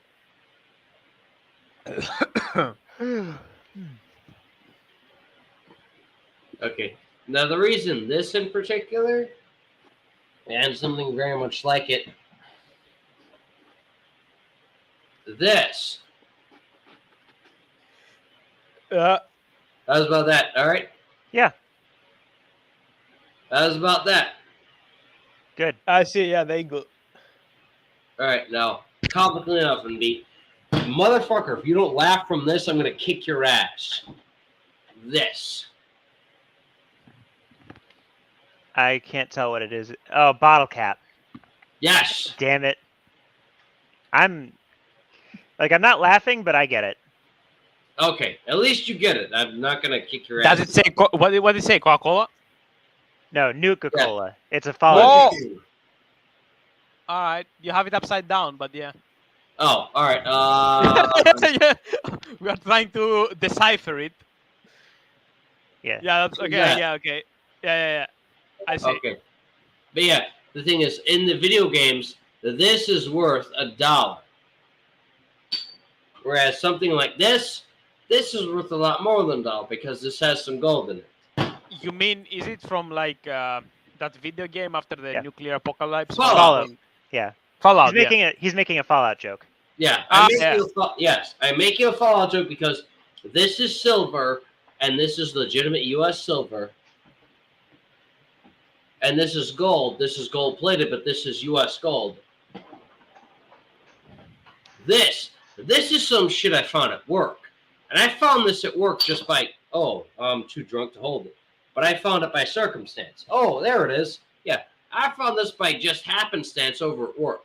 And people think this is going to have value over the other two things I have. And that's your thing. That's your problem. Is you have to look beyond the regular, I'm sure you're going to like this, Hellas, the capitalistic programming of your international, multi-gendered, homosexual, interdimensional brands that tells you that you have to be a part of this construct and not that construct. If you have a raw material that is actually worth something as far as trade goes, it's going to be worth a good chunk. Especially silver and gold, because this is something that empires were built on, and this is why empires were sieged and killed, is for gold and silver. What are you talking about? The Aztecs, the Holy Roman Empire, America. Wait, what is he talking about? The value of currency? Yeah, value of currency, because It's worthless. That's it. Currency is worthless. yeah, currency is worthless. So you want to have something that has actual material value, like let's say this here. It doesn't have any material value. It's just a signing thing. It has a material value as long as you are willing to pay banknotes of paper in exchange for this. What truly has material value is this. This. What is this? This is made out of industrial labor. It's a vape. It's an industrial product. You go simple. Wine. This has value. It's made out of someone's sweat and brow. Yeah, here. It's made of grapes. Everything yeah, exactly. Everything that is made by humans through production, especially through manufacturing and factory production, has value. This is the true wealth of a nation. The wealth of a nation is how much you produce, right? The Aztecs had all the gold in the world, and then the Spaniards they conquered the Aztecs and they took their gold and they piled up in Spain or their gold reserves. It was worthless. Spain never managed to industrialize as fast as Britain or France or Germany. Yes. This is what Adam Smith argues. Your real value is what your people can produce. So you are right that like things that are produced have value. Exactly. The other thing that like value is like the thing that is also valuable is the food that we eat, the bare it is necessities that we absolutely need, it is something that is produced from farmers from the land. And this is an Adam Smith talking point. It is a liberal talking point that also Marx agrees, because Marx is an extension of Adam Smith. He goes more in detail about the capitalistic system, because a lot of people will like, oh, Karl Marx is the father of socialism, communism, whatever. No, wrong. Karl Marx wrote about capitalism. He didn't write much about communism. He's like, okay, communism is when capitalism will go extinct through a process that he explained, of course, and everyone will be happy. That's it. You know, Marx goes on detail on capitalism, and okay, that's irrelevant to the topic. I just wanted to add it up. What Adam Smith says, for example, and what Marx later also expanded upon, is what is value is labor, cost of labor through any kind of production, whether you go on the fields and gather wheat or you are working on the factories and roll cigarettes. If you're making these here bullets, yeah, that's valuable. Yeah. Yeah, this is your core thing. Is if you want something of value, you want something like bullets, because bullets are something you can trade. Yeah. Whether you want to protect yourself or you want others to protect you from other things. Yeah. Bullets are a common tangible thing, even though like in this comical, these aren't actually much because these are 380 caliber bullets. Mm-hmm. But all the same, when you're in a situation like that where you need something to trade, you know what? An odd thing like this where you have 380 caliber bullets, hey, if someone has a 9mm handgun, or if you're other people that are in your, let's just say, like as you were explaining, Hellas, your commune. Let's say other people in your commune, they have 9mm firearms that they're using to defend the commune. Well, guess what? This 380 is going to work just the same with your 9mm. It will just work for a shorter range because it's the same caliber, but shorter. Yeah, in essence, what I was saying is that basically it's the products who have value. The value is also the use that we get out of it. Yeah, exactly. Like it's quite hilarious, and sometimes you must have a mental breakdown when you try to understand: do people actually break their back working 9 to 5 to earn a piece of paper? That's it. And they're willing to exchange that paper. We have prostitutes, including male prostitute. Someone is willing to get fucked in the ass to get paid in a piece of paper. Well, you are Greek, so that doesn't really surprise me. No, listen to me. Someone is willing to take it up his ass just to earn this. That's crazy, you know. Here, look. Go on, make your point. It sounds like prostitution in Chicago, just of a different ethnicity, because someone's taking it in the ass and someone's not liking it. I mean, this is why they call us the Windy City, because we have vacuous politicians that are all about the wind, because the wind goes up their butthole, that comes out Yep. their mouth. You know? Yep. We have thoroughly sodomized politicians that talk about sodomist policies for just sodomized reasons.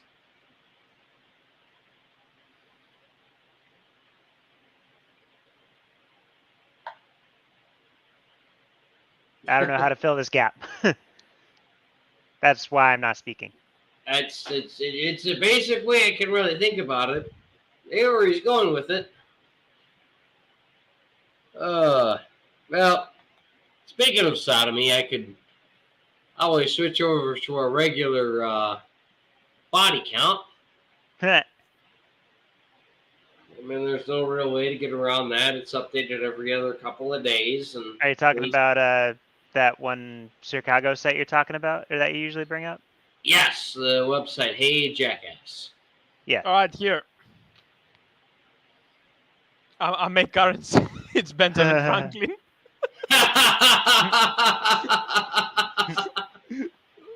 This is literally the US dollar, because the US dollar is a piece of paper. It's nothing more. At least I will show you. Wait, where's my wallet? He says, "Where's my wallet?" as he makes the explanation.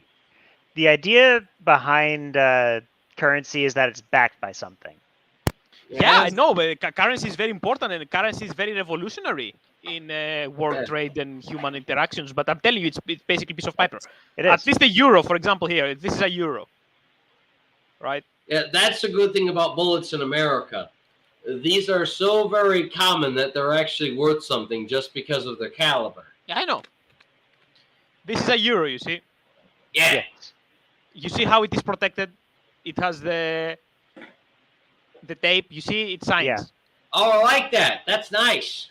Yeah, here, if you scratch this, you will see if it's fake. Of course, it has its code on the back. You can trace it. Mm-hmm. And this is common. This looks the same for all European countries. Yeah. This is very hard to counterfeit. Mm-hmm. On the contrary, the dollar is just a piece of paper. It's very easy to counterfeit the dollar, honestly. So my extra point is that at least if you had like a more exquisite banknote, I'd be like, yeah, but the dollar is a piece of paper, honestly. With the dollar, there are ways to determine that it's a counterfeit or not. Like, Obviously, we do have machines that can actually see but that. It's just There's Yeah. like the ink on it specifically. Like I think it's if it's another color other than black, if you like run it across the dollar, it'll turn black. There's also like specific like watermarks that you can see on the dollar that you can't see if it's counterfeit. Obviously, it needs a master of counterfeiting, but it's much easier. You know what I mean? Yeah, I get you with the euro being easier. All I can really tell is, I don't know. I guess when everyone tries to imitate an American dollar, we kill them. I don't know. No, North Korea is doing that actually. Do you know that North Korea is printing a lot of US dollars, like millions we're talking about, and dumping them in the market? They are dumping the money in the market to cause inflation. You know what? That really wouldn't North surprise Koreans me. are probably dancing from joy every time they cause 0.1 inflation to America. Like, I wouldn't be yeah. surprised. I wouldn't I be mean, surprised.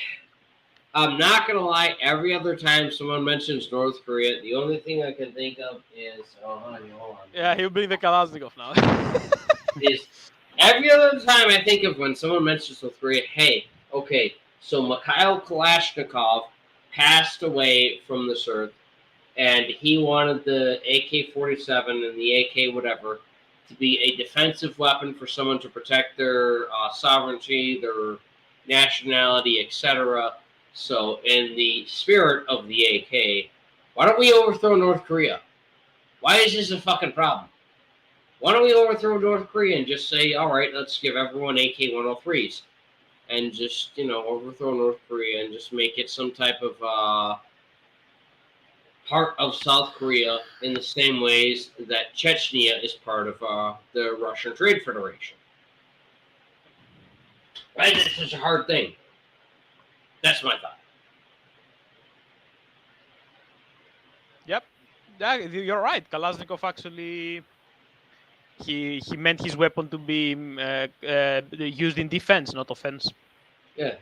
He also made vodka after the Soviet Union fell. He did. He did make Kalashnikov vodka. And that's honestly, it's crazy. Like that guy designed his weapon in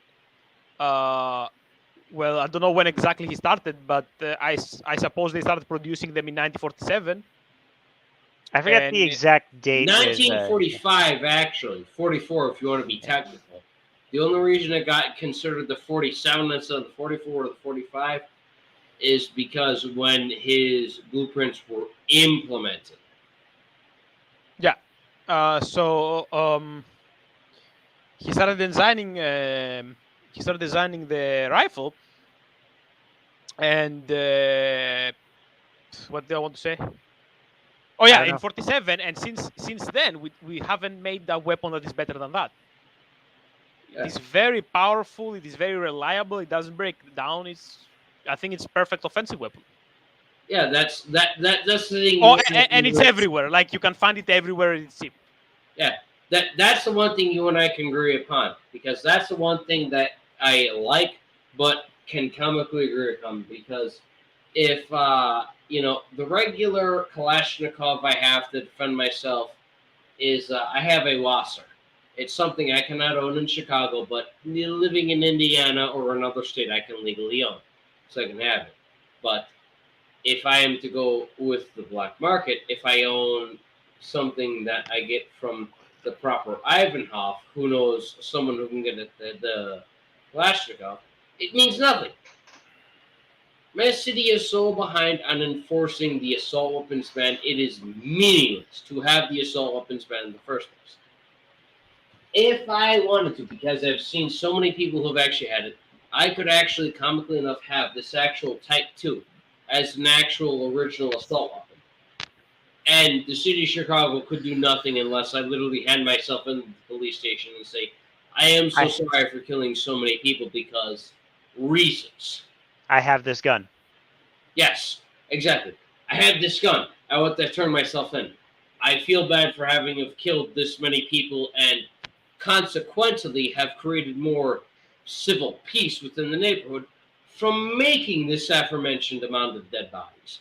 This is the dark reality of Chicago, is we want to deny a stalker's reality, but we want to also perpetually make it so.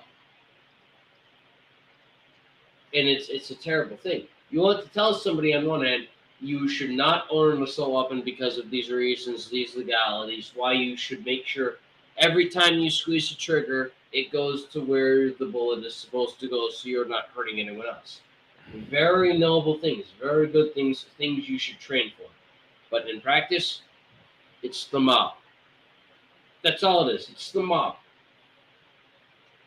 So that makes all of your noble diligence, all your vigilantism, all of your civil protection for yourself, your others, your what have you, negligent unless you have an external lawyer of a different factor who will step in and say, why do you say that these measures are negligible? These are lawful. And just like Hellas, we kind of had with the legal debates as far as regular law, Soviet law, these are the things that come about because a person should be able to defend themselves and defend other people's, but it is made forbidden because the politics. They like the socialism, they love the communism, they like the modern bastard interpretations of it, but they deny Kalashnikov his ability to protect the people that will take him. It's a travesty. It's an absolute travesty. He wants to undercut the black market by giving everyone the ability to defend themselves. And the politics say, well, you know what? Screw you anyways. You're going to need to be within a certain economic cap to afford a Kalashnikov. Is that some nonsense or what? Oh, I need to be in an economic block to purchase a Kalashnikov? Okay, here's $600. Shut up and give me a Type 2. You can't do that. Huh. You can't do that. Absolutely. You should not be criminalized for defending your neighborhood. Okay, but I don't want to see, neighbor patrols everywhere. You have a bunch of rednecks going on with all AKs, stopping you at every corner. Okay. Here, stopping you at every corner. I'm like, where are you going? I'm like, I'm just going for groceries, Ain't gonna go and done dinner. You know what? Ain't gonna go and do no come on here, because you know what? Hey, you're a goddamn state of Indiana. You're gonna ho up. 1, 2, 3, 4. Ho up. Who's say for Indiana? Who are you gonna go and do? United States. Who are you gonna do? Going over. What for? Freedom. Alright. 1, 2, hey for. Go on and do that. Hey. Hell you doing over there? Doggone it! I tell you, you don't want to be doing it during the patrol. You're gonna do it. You got the rights to do that graffiti there. I tell you, nigger, you got the rights. Okay, sorry, you're waiting a black person. Look, I ain't from the city here in Indianapolis. They's gonna contribute from Maduro, bro. I gone down out there. I don't know what they did. All I know is you go put the spray paints on theirs. Actually fell on it. And I was supposed to enforce it. You was okay though. You ain't got no gun on you. You ain't gonna go kill me as regiments. You know what you gonna get? Duck that can there. You gonna get. I seen you work shit. Fuck out here before the sergeant come ask me questions. Get boy. Gone. Yes, sir, Sergeant. Paragraphs dildo to receive report and produce, sir. No, sir, I report no individuals here and then do graffiti. Sir, no, sir, I report no individuals that have partaken in the state of Indiana's felonies, sir.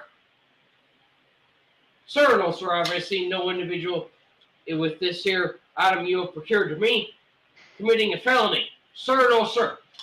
No felonies here. I have nothing to add to this here document, sir. Hey, 1, 2, 3, 4. Hey, 1, 2, 3, 4. I don't do yet. You know what? We were nice and had me some moonshine here. I mean, shit. That guy over there, you know what? You ain't supposed to hand them in because it.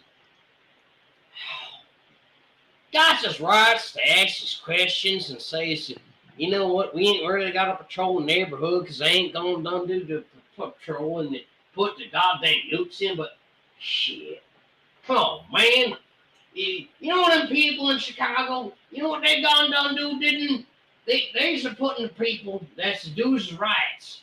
I was about rest of us here that ain't got nothing to do with it. So they gonna have them come on us. And I don't want no bubble ripping my butthole, man. I don't know about you. I ain't ripping my butthole. Oh, yes, I know, sir.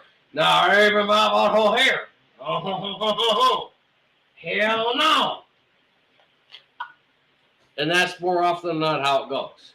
You'll have a couple of states that have more people that are more intricate and civilized with their citizen militia, but more often than not, it's your local hicks, your local taxpayers, your local regular people that are just going to want to be left the hell alone. And that's just how it is. Most people on the north side of Chicago, they don't lawfully own firearms or are absolutely abhorrently terrified of them. Most people on the south side of Chicago, they illegally own their firearms. They really don't want to get checked for anything. So they're not going to tell you what they own. It's just, all right, you want me to look after this square block area? All right, I'll do it. You don't audit me for anything, and it's a done deal. That's pretty much how it goes. What are the differences between South and North?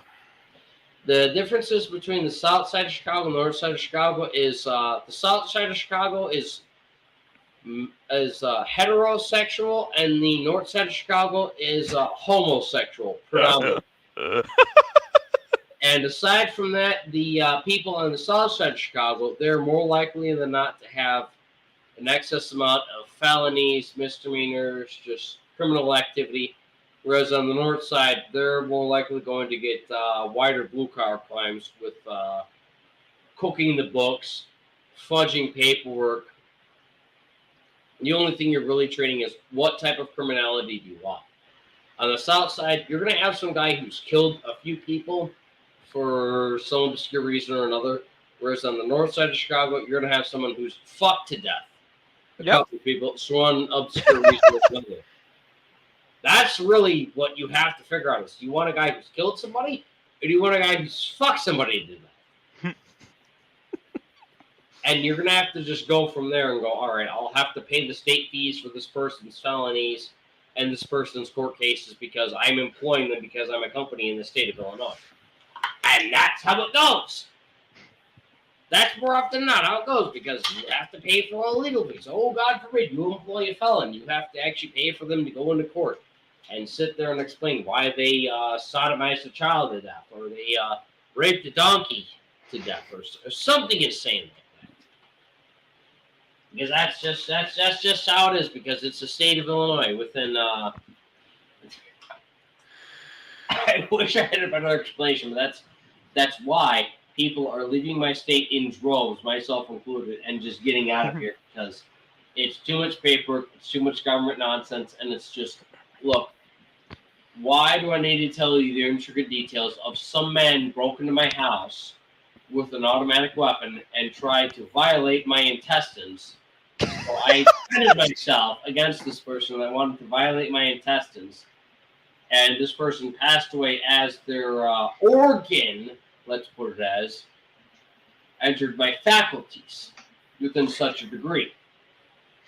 And because this organ of this felon entered the person that was defending themselves within such a degree, this goes from battery to assault to all sorts of legal nonsense. And it's like, wait, what's the difference between battery and assault?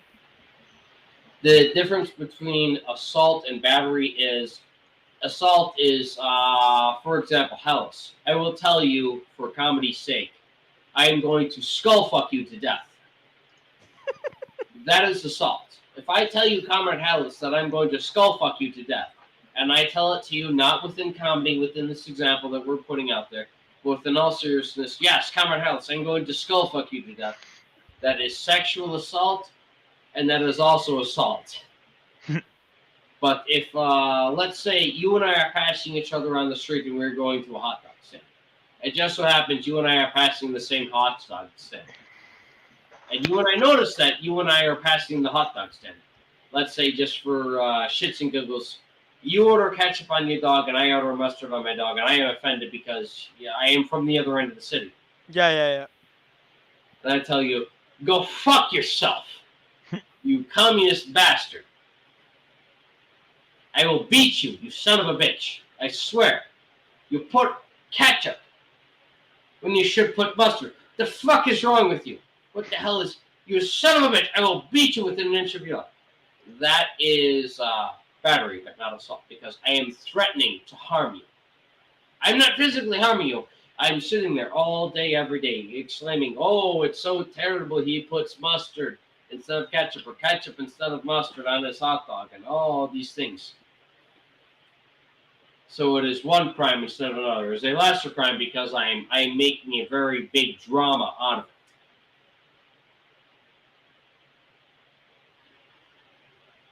Does that make any sense? Yep. Okay. That's the long story short of it. Oh, okay. Before we go forward, let me make sure I have the... Let's see here. Oh! I put everything on Chicago, and I didn't even bother to put the stats in. Nice.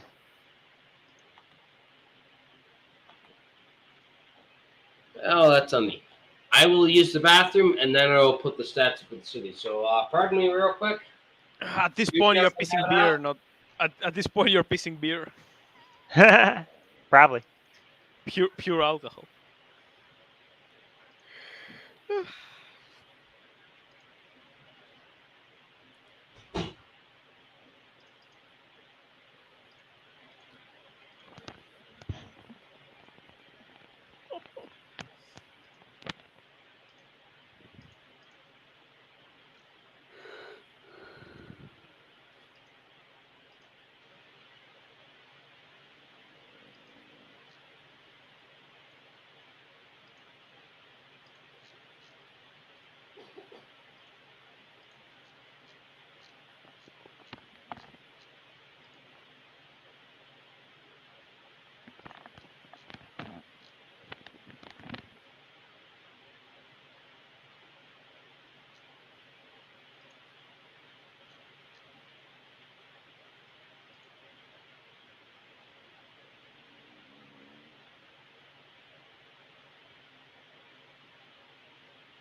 All right. I hope I didn't miss it too much there.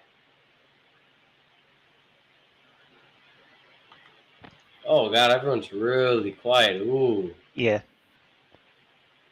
Right now I'm playing Master Duel again, so. All right. Not playing anything so far. Fun.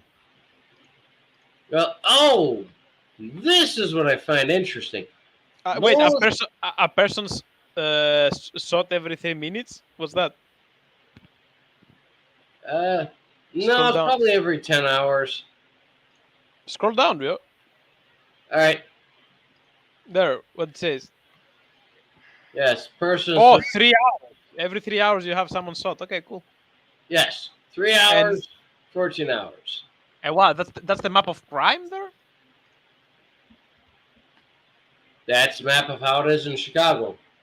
Okay. Per person, that's how the stats lay.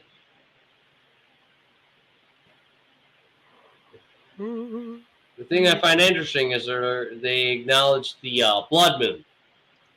Last year, year before that, they didn't acknowledge the blood moon as a significant factor because that was supposed to be some type of Aztec myth. Okay.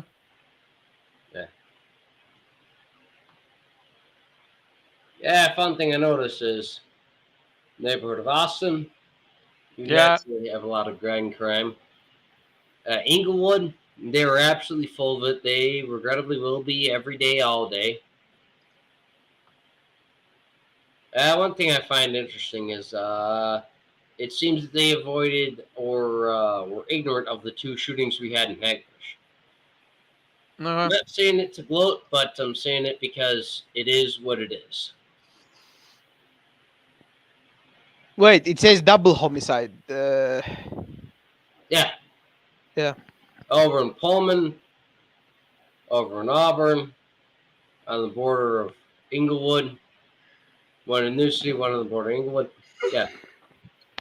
Holy fuck! Chicago has more shootings than entire Greece. That Probably- we do, my friend. That we do. Probably more shootings than half of Europe here. Oh, we most certainly do. I absolutely guarantee it more often than not, you have more shootings than what you guys have over in Europe. Yep.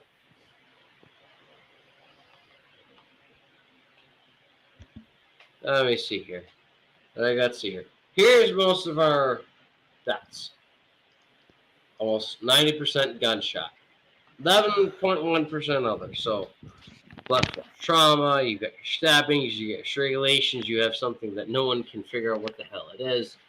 All people want to yell about their ethnicities and so on. Well, this is what it is. This is what it's reported as. You want to complain about it? Hey, call your local Chicago Police Department. And Oh, this shows the victims, right? And the assailants. Yep. So we have 137 black victims and 14 assailants, 32 Hispanics and 7 assailants, and 11 white/other and 2 assailants. That's fun. Pretty much. Okay. It gets stupid. That's how it breaks down. Oh, okay. It's mostly men. Okay, that's fine. And my favorite over here is their carjacking ratings. Well, what's that? How many carjackings you had? 554. Yeah, so far though, because last year you had 1848. Yeah. I'm like, what is 1848? The number of carjacks or the year the Communist Manifesto was printed? 848 carjackings, hopefully, is the idea of it. Wait, scroll up a bit. Don't go so fast. What's Yeah. that? Age of victims? Age of victims? No, it's down. It's down. You passed it. All right. The one, yeah. There you go. It's like mostly on their. They're mostly young, honestly. Yeah, regrettably. 33, 30. The average killed is 33, and the average wounded is 30. Okay.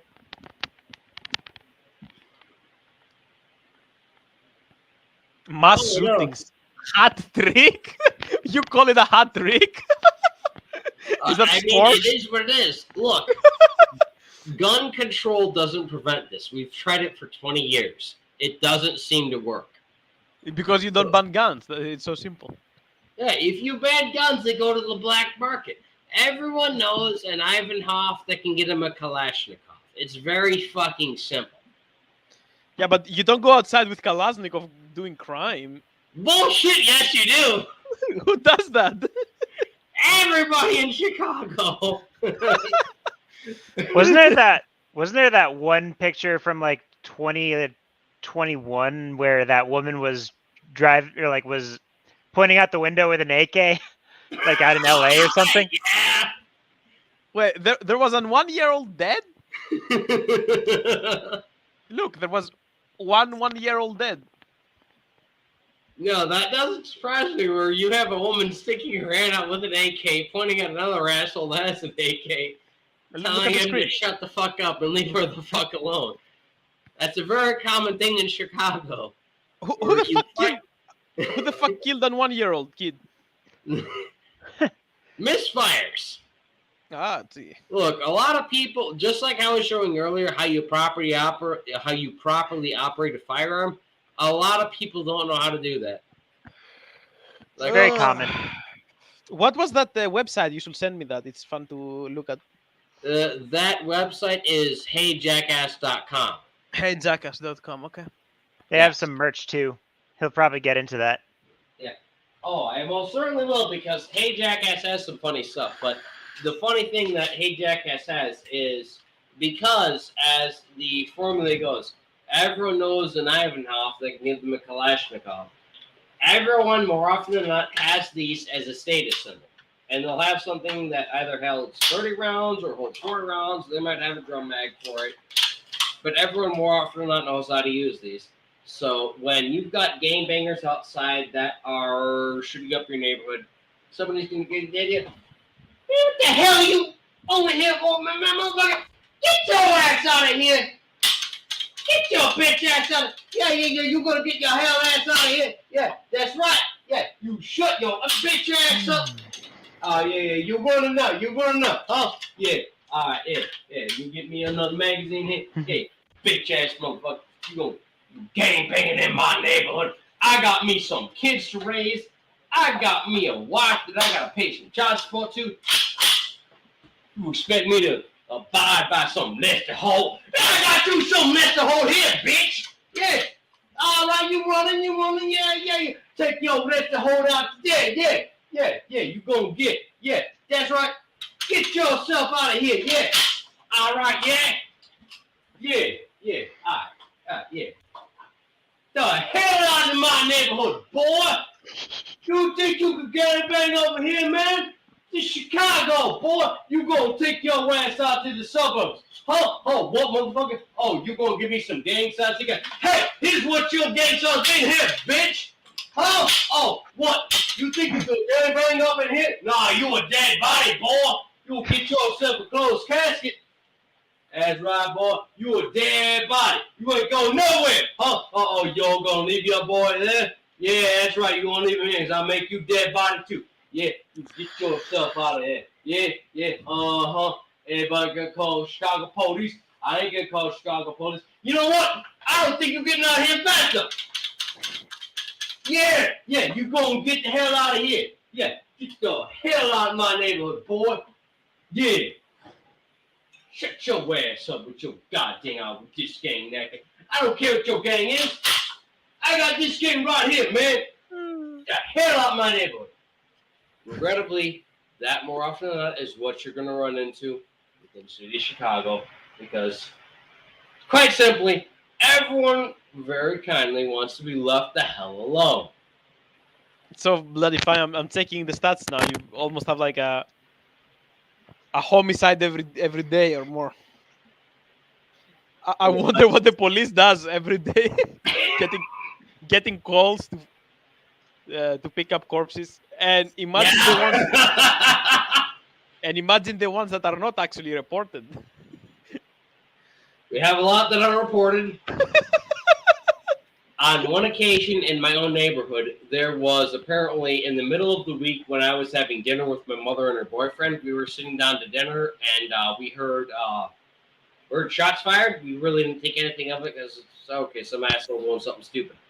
I walked to go get dinner for the fish fry for Friday because we're Catholic.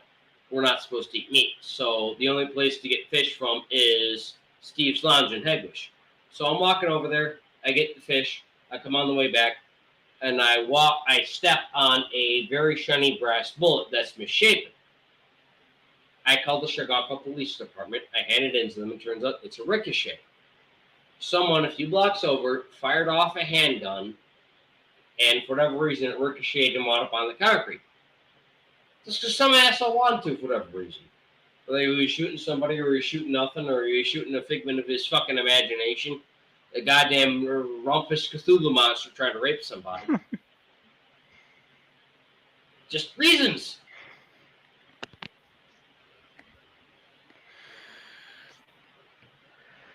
That's look at that, the big That's bullet. it. Yeah, I wish there was more story. No, that is it. That is it. That was the bullet. I found it by happenstance. I took a couple pictures and went, it kind of looks like a bullet, I'm not sure. And instead of doing it all over social media like everyone who jacks off and went, yeah, maybe I should call the 1-800 number. And then that was that.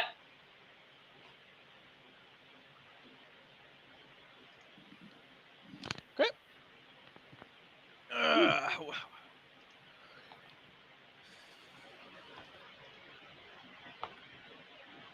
wonder what's the population of Chicago. Hold on. Let me get there. 2.7? Yeah, 2.7 million. Oh, we're a little under 3.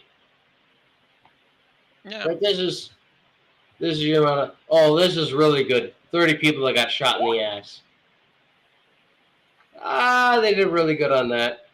The metropolitan area of Chicago, though, they have 9 million. Okay.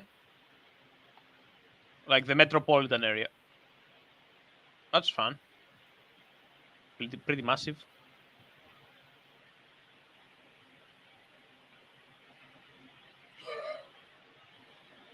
Oh, I love this. Buy crap. Best value. Absolutely hysterical. All the same. Probably about that time to end it within the next few minutes. Let's hear. What else do we have here? Oh, we did forget this.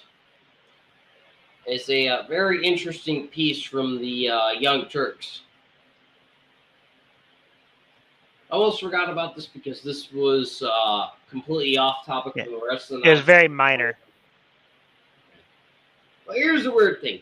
If you have your children in school, you expect your children to be taken well care of. You expect for someone to teach them proper things. You don't expect them to teach them debauchery. But debauchery is fun. Yeah, debauchery is fun. If you're an adult, yes. That's the loophole. If you're not an adult or consenting adult, that's where it's like, okay, this is serious legal implications. And then the next you know, oh! Are you okay?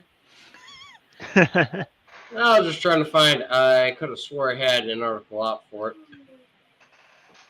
Oh, no, it's a YouTube video. All right. Here, let me put the screen up for it. Because it's a bit of an odd thing. Because I like Timmy, because unlike a lot of the Chicago people, he's not a child molesting communist. I really did want to do a video about Cenk Uygur of the Young Turks because I believe that he's probably just making shock content for the purpose of getting people to talk about him because the Young Turks are losing relevance.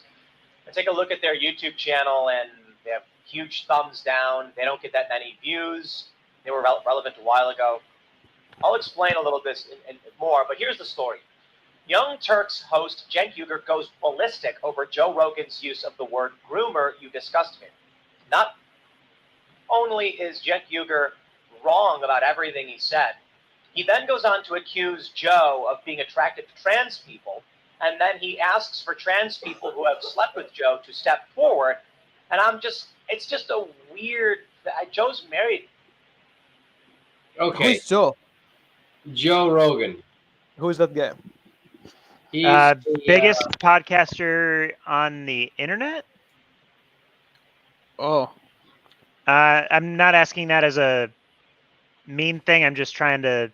I just don't remember if it's the internet he's a or. fairly large American that does podcasting, and he's gotten very well known for it because he's fairly good at his job. So He's also done a lot of. He's also done a lot of stuff with what's it called? He's done MMA. He's a host. He was a host for Fear Factor. He's a comedian as well. oh, okay. He Yeah, has when- a background other than podcasting. Ah, he and, has a and very when basic background. and when does he think that he's going to get out of the closet finally? Joe Rogan? I'm confused. You got me beat on there. I don't think he is, but he does a lot of drugs, so your guess is as good as mine. No, Or I it's more mean, he's because done- the Cenk said Genk, whatever his name is, that he's attracted to transsexuals or something. Yeah, Cenk Uygur was saying that he's allegedly attracted to transsexuals. So when is he coming out of the closet? I don't honestly know.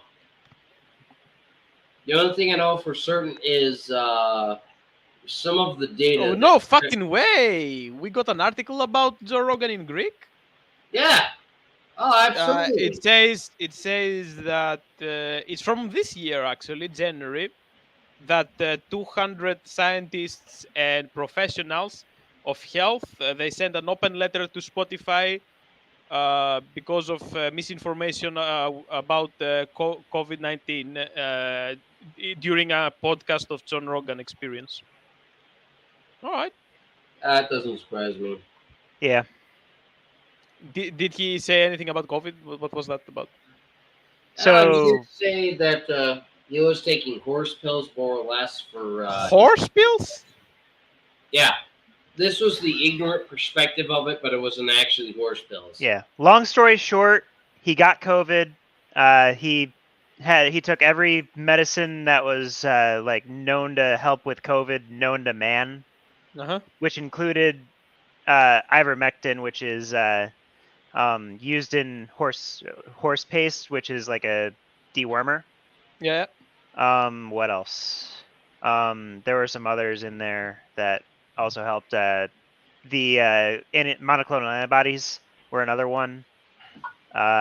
Stuff like that. That was the stuff he was taking. When he said ivermectin in his video about getting his COVID treatment, the media latched onto it and said he had he'd taken horse medicine. All right.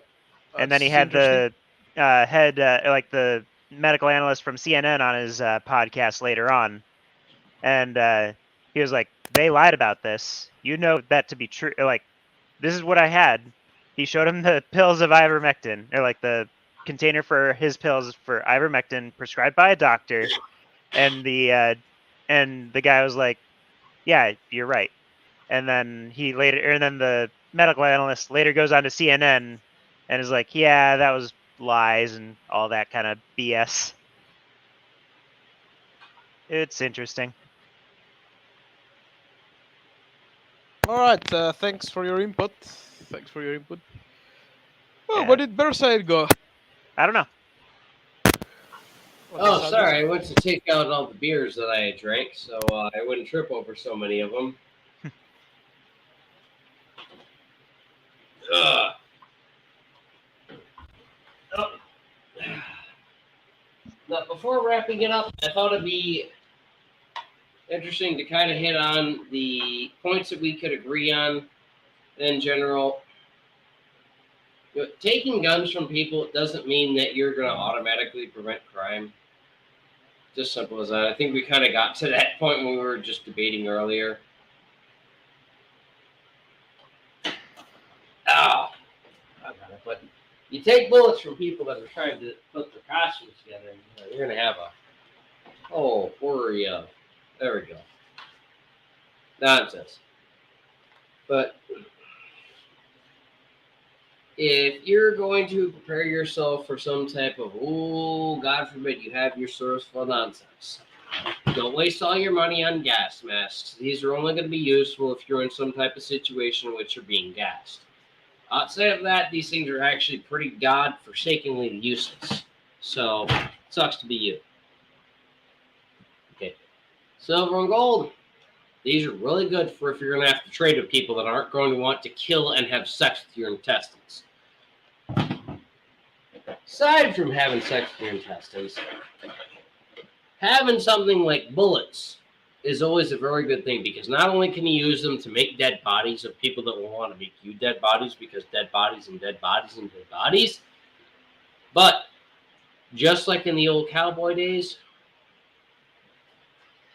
if I want myself a shot of alcohol, I actually provide a shot to the barkeep when I say, you know what, barkeep, I want a shot of some alcohol. They ask me what I'd like, and they take this bullet here, and they give it to me. They take the bullet, I take the alcohol. Because that's how it is. Why? We'll always Because need why bullets. not? Isn't that right? Yep.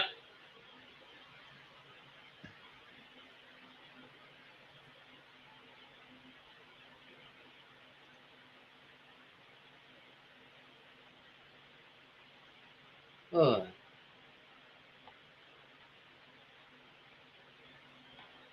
Aside from that, the other nonsense I wanted to get into as far as the chicken culling is that because there's some type of strange flu that's going on with chickens, people are just abhorrently culling their chickens because they're terrified of chickens actually getting this avian flu.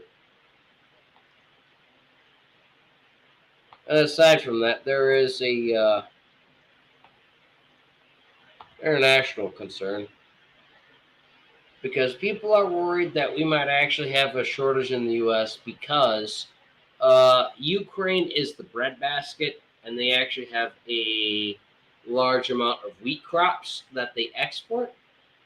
And Russia has a lot of crops that they decide that they're going to export onto the population so that they can sell them. Yes, I know I'm pausing that. I didn't want to overreach one thing or the other, blah, blah, blah. The sad thing is, currently, the economic problems we have with the trade deals that we have that are going south, regrettably, we've got a lot of things that are going south on the trade deal. So you got to make sure that if you're going to actually prepare and do all of that heresy nonsense, you don't do anything stupid like stockpile on MREs because of some of the things we told you earlier to take into consideration. And as far as Ukraine, don't panic. Just don't panic. But panicking is fun. Panicking is fun if you have a gal to have sex with. That's the whole thing of it. Oh, infinite screen, blah. Blah. Yeah, I'm going to edit within the next few minutes anyways, because it's been a couple hours. It's about near the end of the show. But, It's been 4 hours. oh, wow, 4 hours? We've gone that long? Oh, God forbid.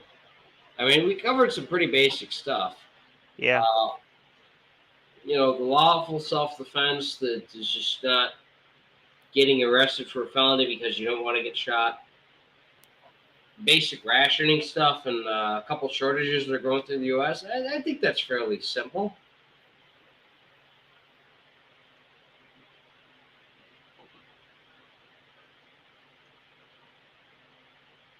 I don't know. Is there something I'm missing, guys? I don't think so. Well, I suppose then, anybody want to do outros? I'll probably end it in the next couple minutes. I got nothing. All right, Comrade Hellas, the floor is yours, buddy.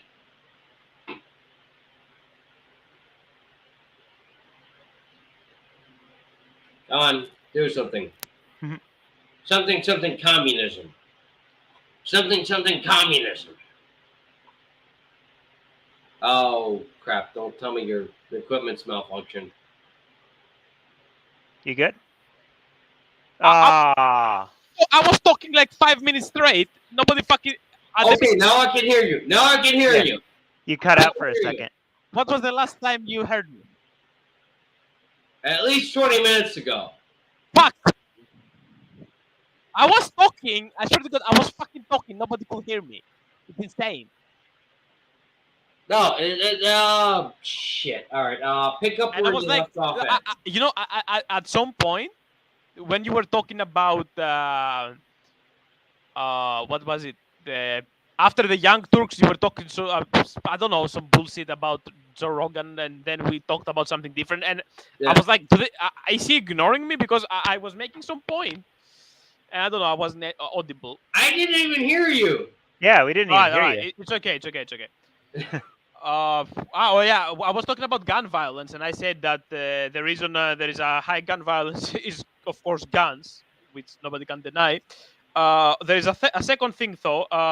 Is it culture, education? I don't know, because there are some countries that have guns, like Switzerland, much less easy to buy them though and possess them. And of course, you're not allowed to have a fucking military ammunition size storage, Yet, even though there are more guns there, there are much less homicides and much less gun violence over there. So I think it's a cultural thing as well with Americans. Could Like, be. You don't only have to ban guns, but you probably have to educate people not to use guns and stuff like that. So Guns on that's one guns thing. on guns. Yeah. What else? What else? That's pretty much it. That's the thing that you didn't hear. I was saying. Then you were talking. What was the last subject? You were after the Young Turks. You spoke about some. I don't know. I don't care honestly. The whole thing with the Young Turks. Oh yeah, the Ukraine thing, the food shortage. Yeah. About that, Russia and Ukraine together they produce like 30% of wheat globally. It's a big portion. Of course, you're not going to starve or anything. I think it's fear mongering. Just people panicking, as our friend said here. That's that. That's pretty much it. Well, at least it's not something too horrible. A lot of people have been freaked out about it. So Yeah. I equated it to, okay, so people are masturbating about it. So naturally, if people are masturbating about it, it must be some type of serious problem in America. It was fun. Yeah, it's been fun. I suppose it's fun to masturbate to Brad then. From 1 to 10, how drunk are you? About a 7. About 7, okay. About a 7. All right. Are you going to bed now? Possibly. It's gonna take me a little bit of time to take down the rest of the set. You can do it in the morning. It is the morning. Oh God, no! I gotta do that. Oh yeah, it is the morning. Yeah, damn. Yeah, it's almost midday now, over here.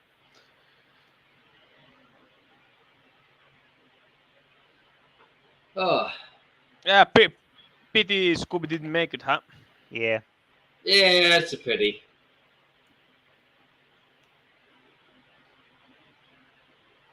Well, all the same, I'll let y'all go, and hopefully next week or a couple weeks after that, I'll try and get this shit together next time around. No, anytime. I don't care. Yeah, it's always fun. We can have a little discussion. We can have even, a discussion with Scoob if he comes online. I don't care. No, it's so good. It's just I like to have the whole format that I have here with everything all laid out. It looks nice. I do the 3D stuff, but it's a little bit extra work. So it's easier to do this instead of the 3D work. That's fine. Mm-hmm. Yeah. We're able to actually sit there for a few hours with somebody and do the whole stuff. Sure, I do the whole 3D. Shebang. Yeah, whole fucking shebang. I do the whole 3D stuff. But it's all the goddamn robots. Nobody really give a shit about that.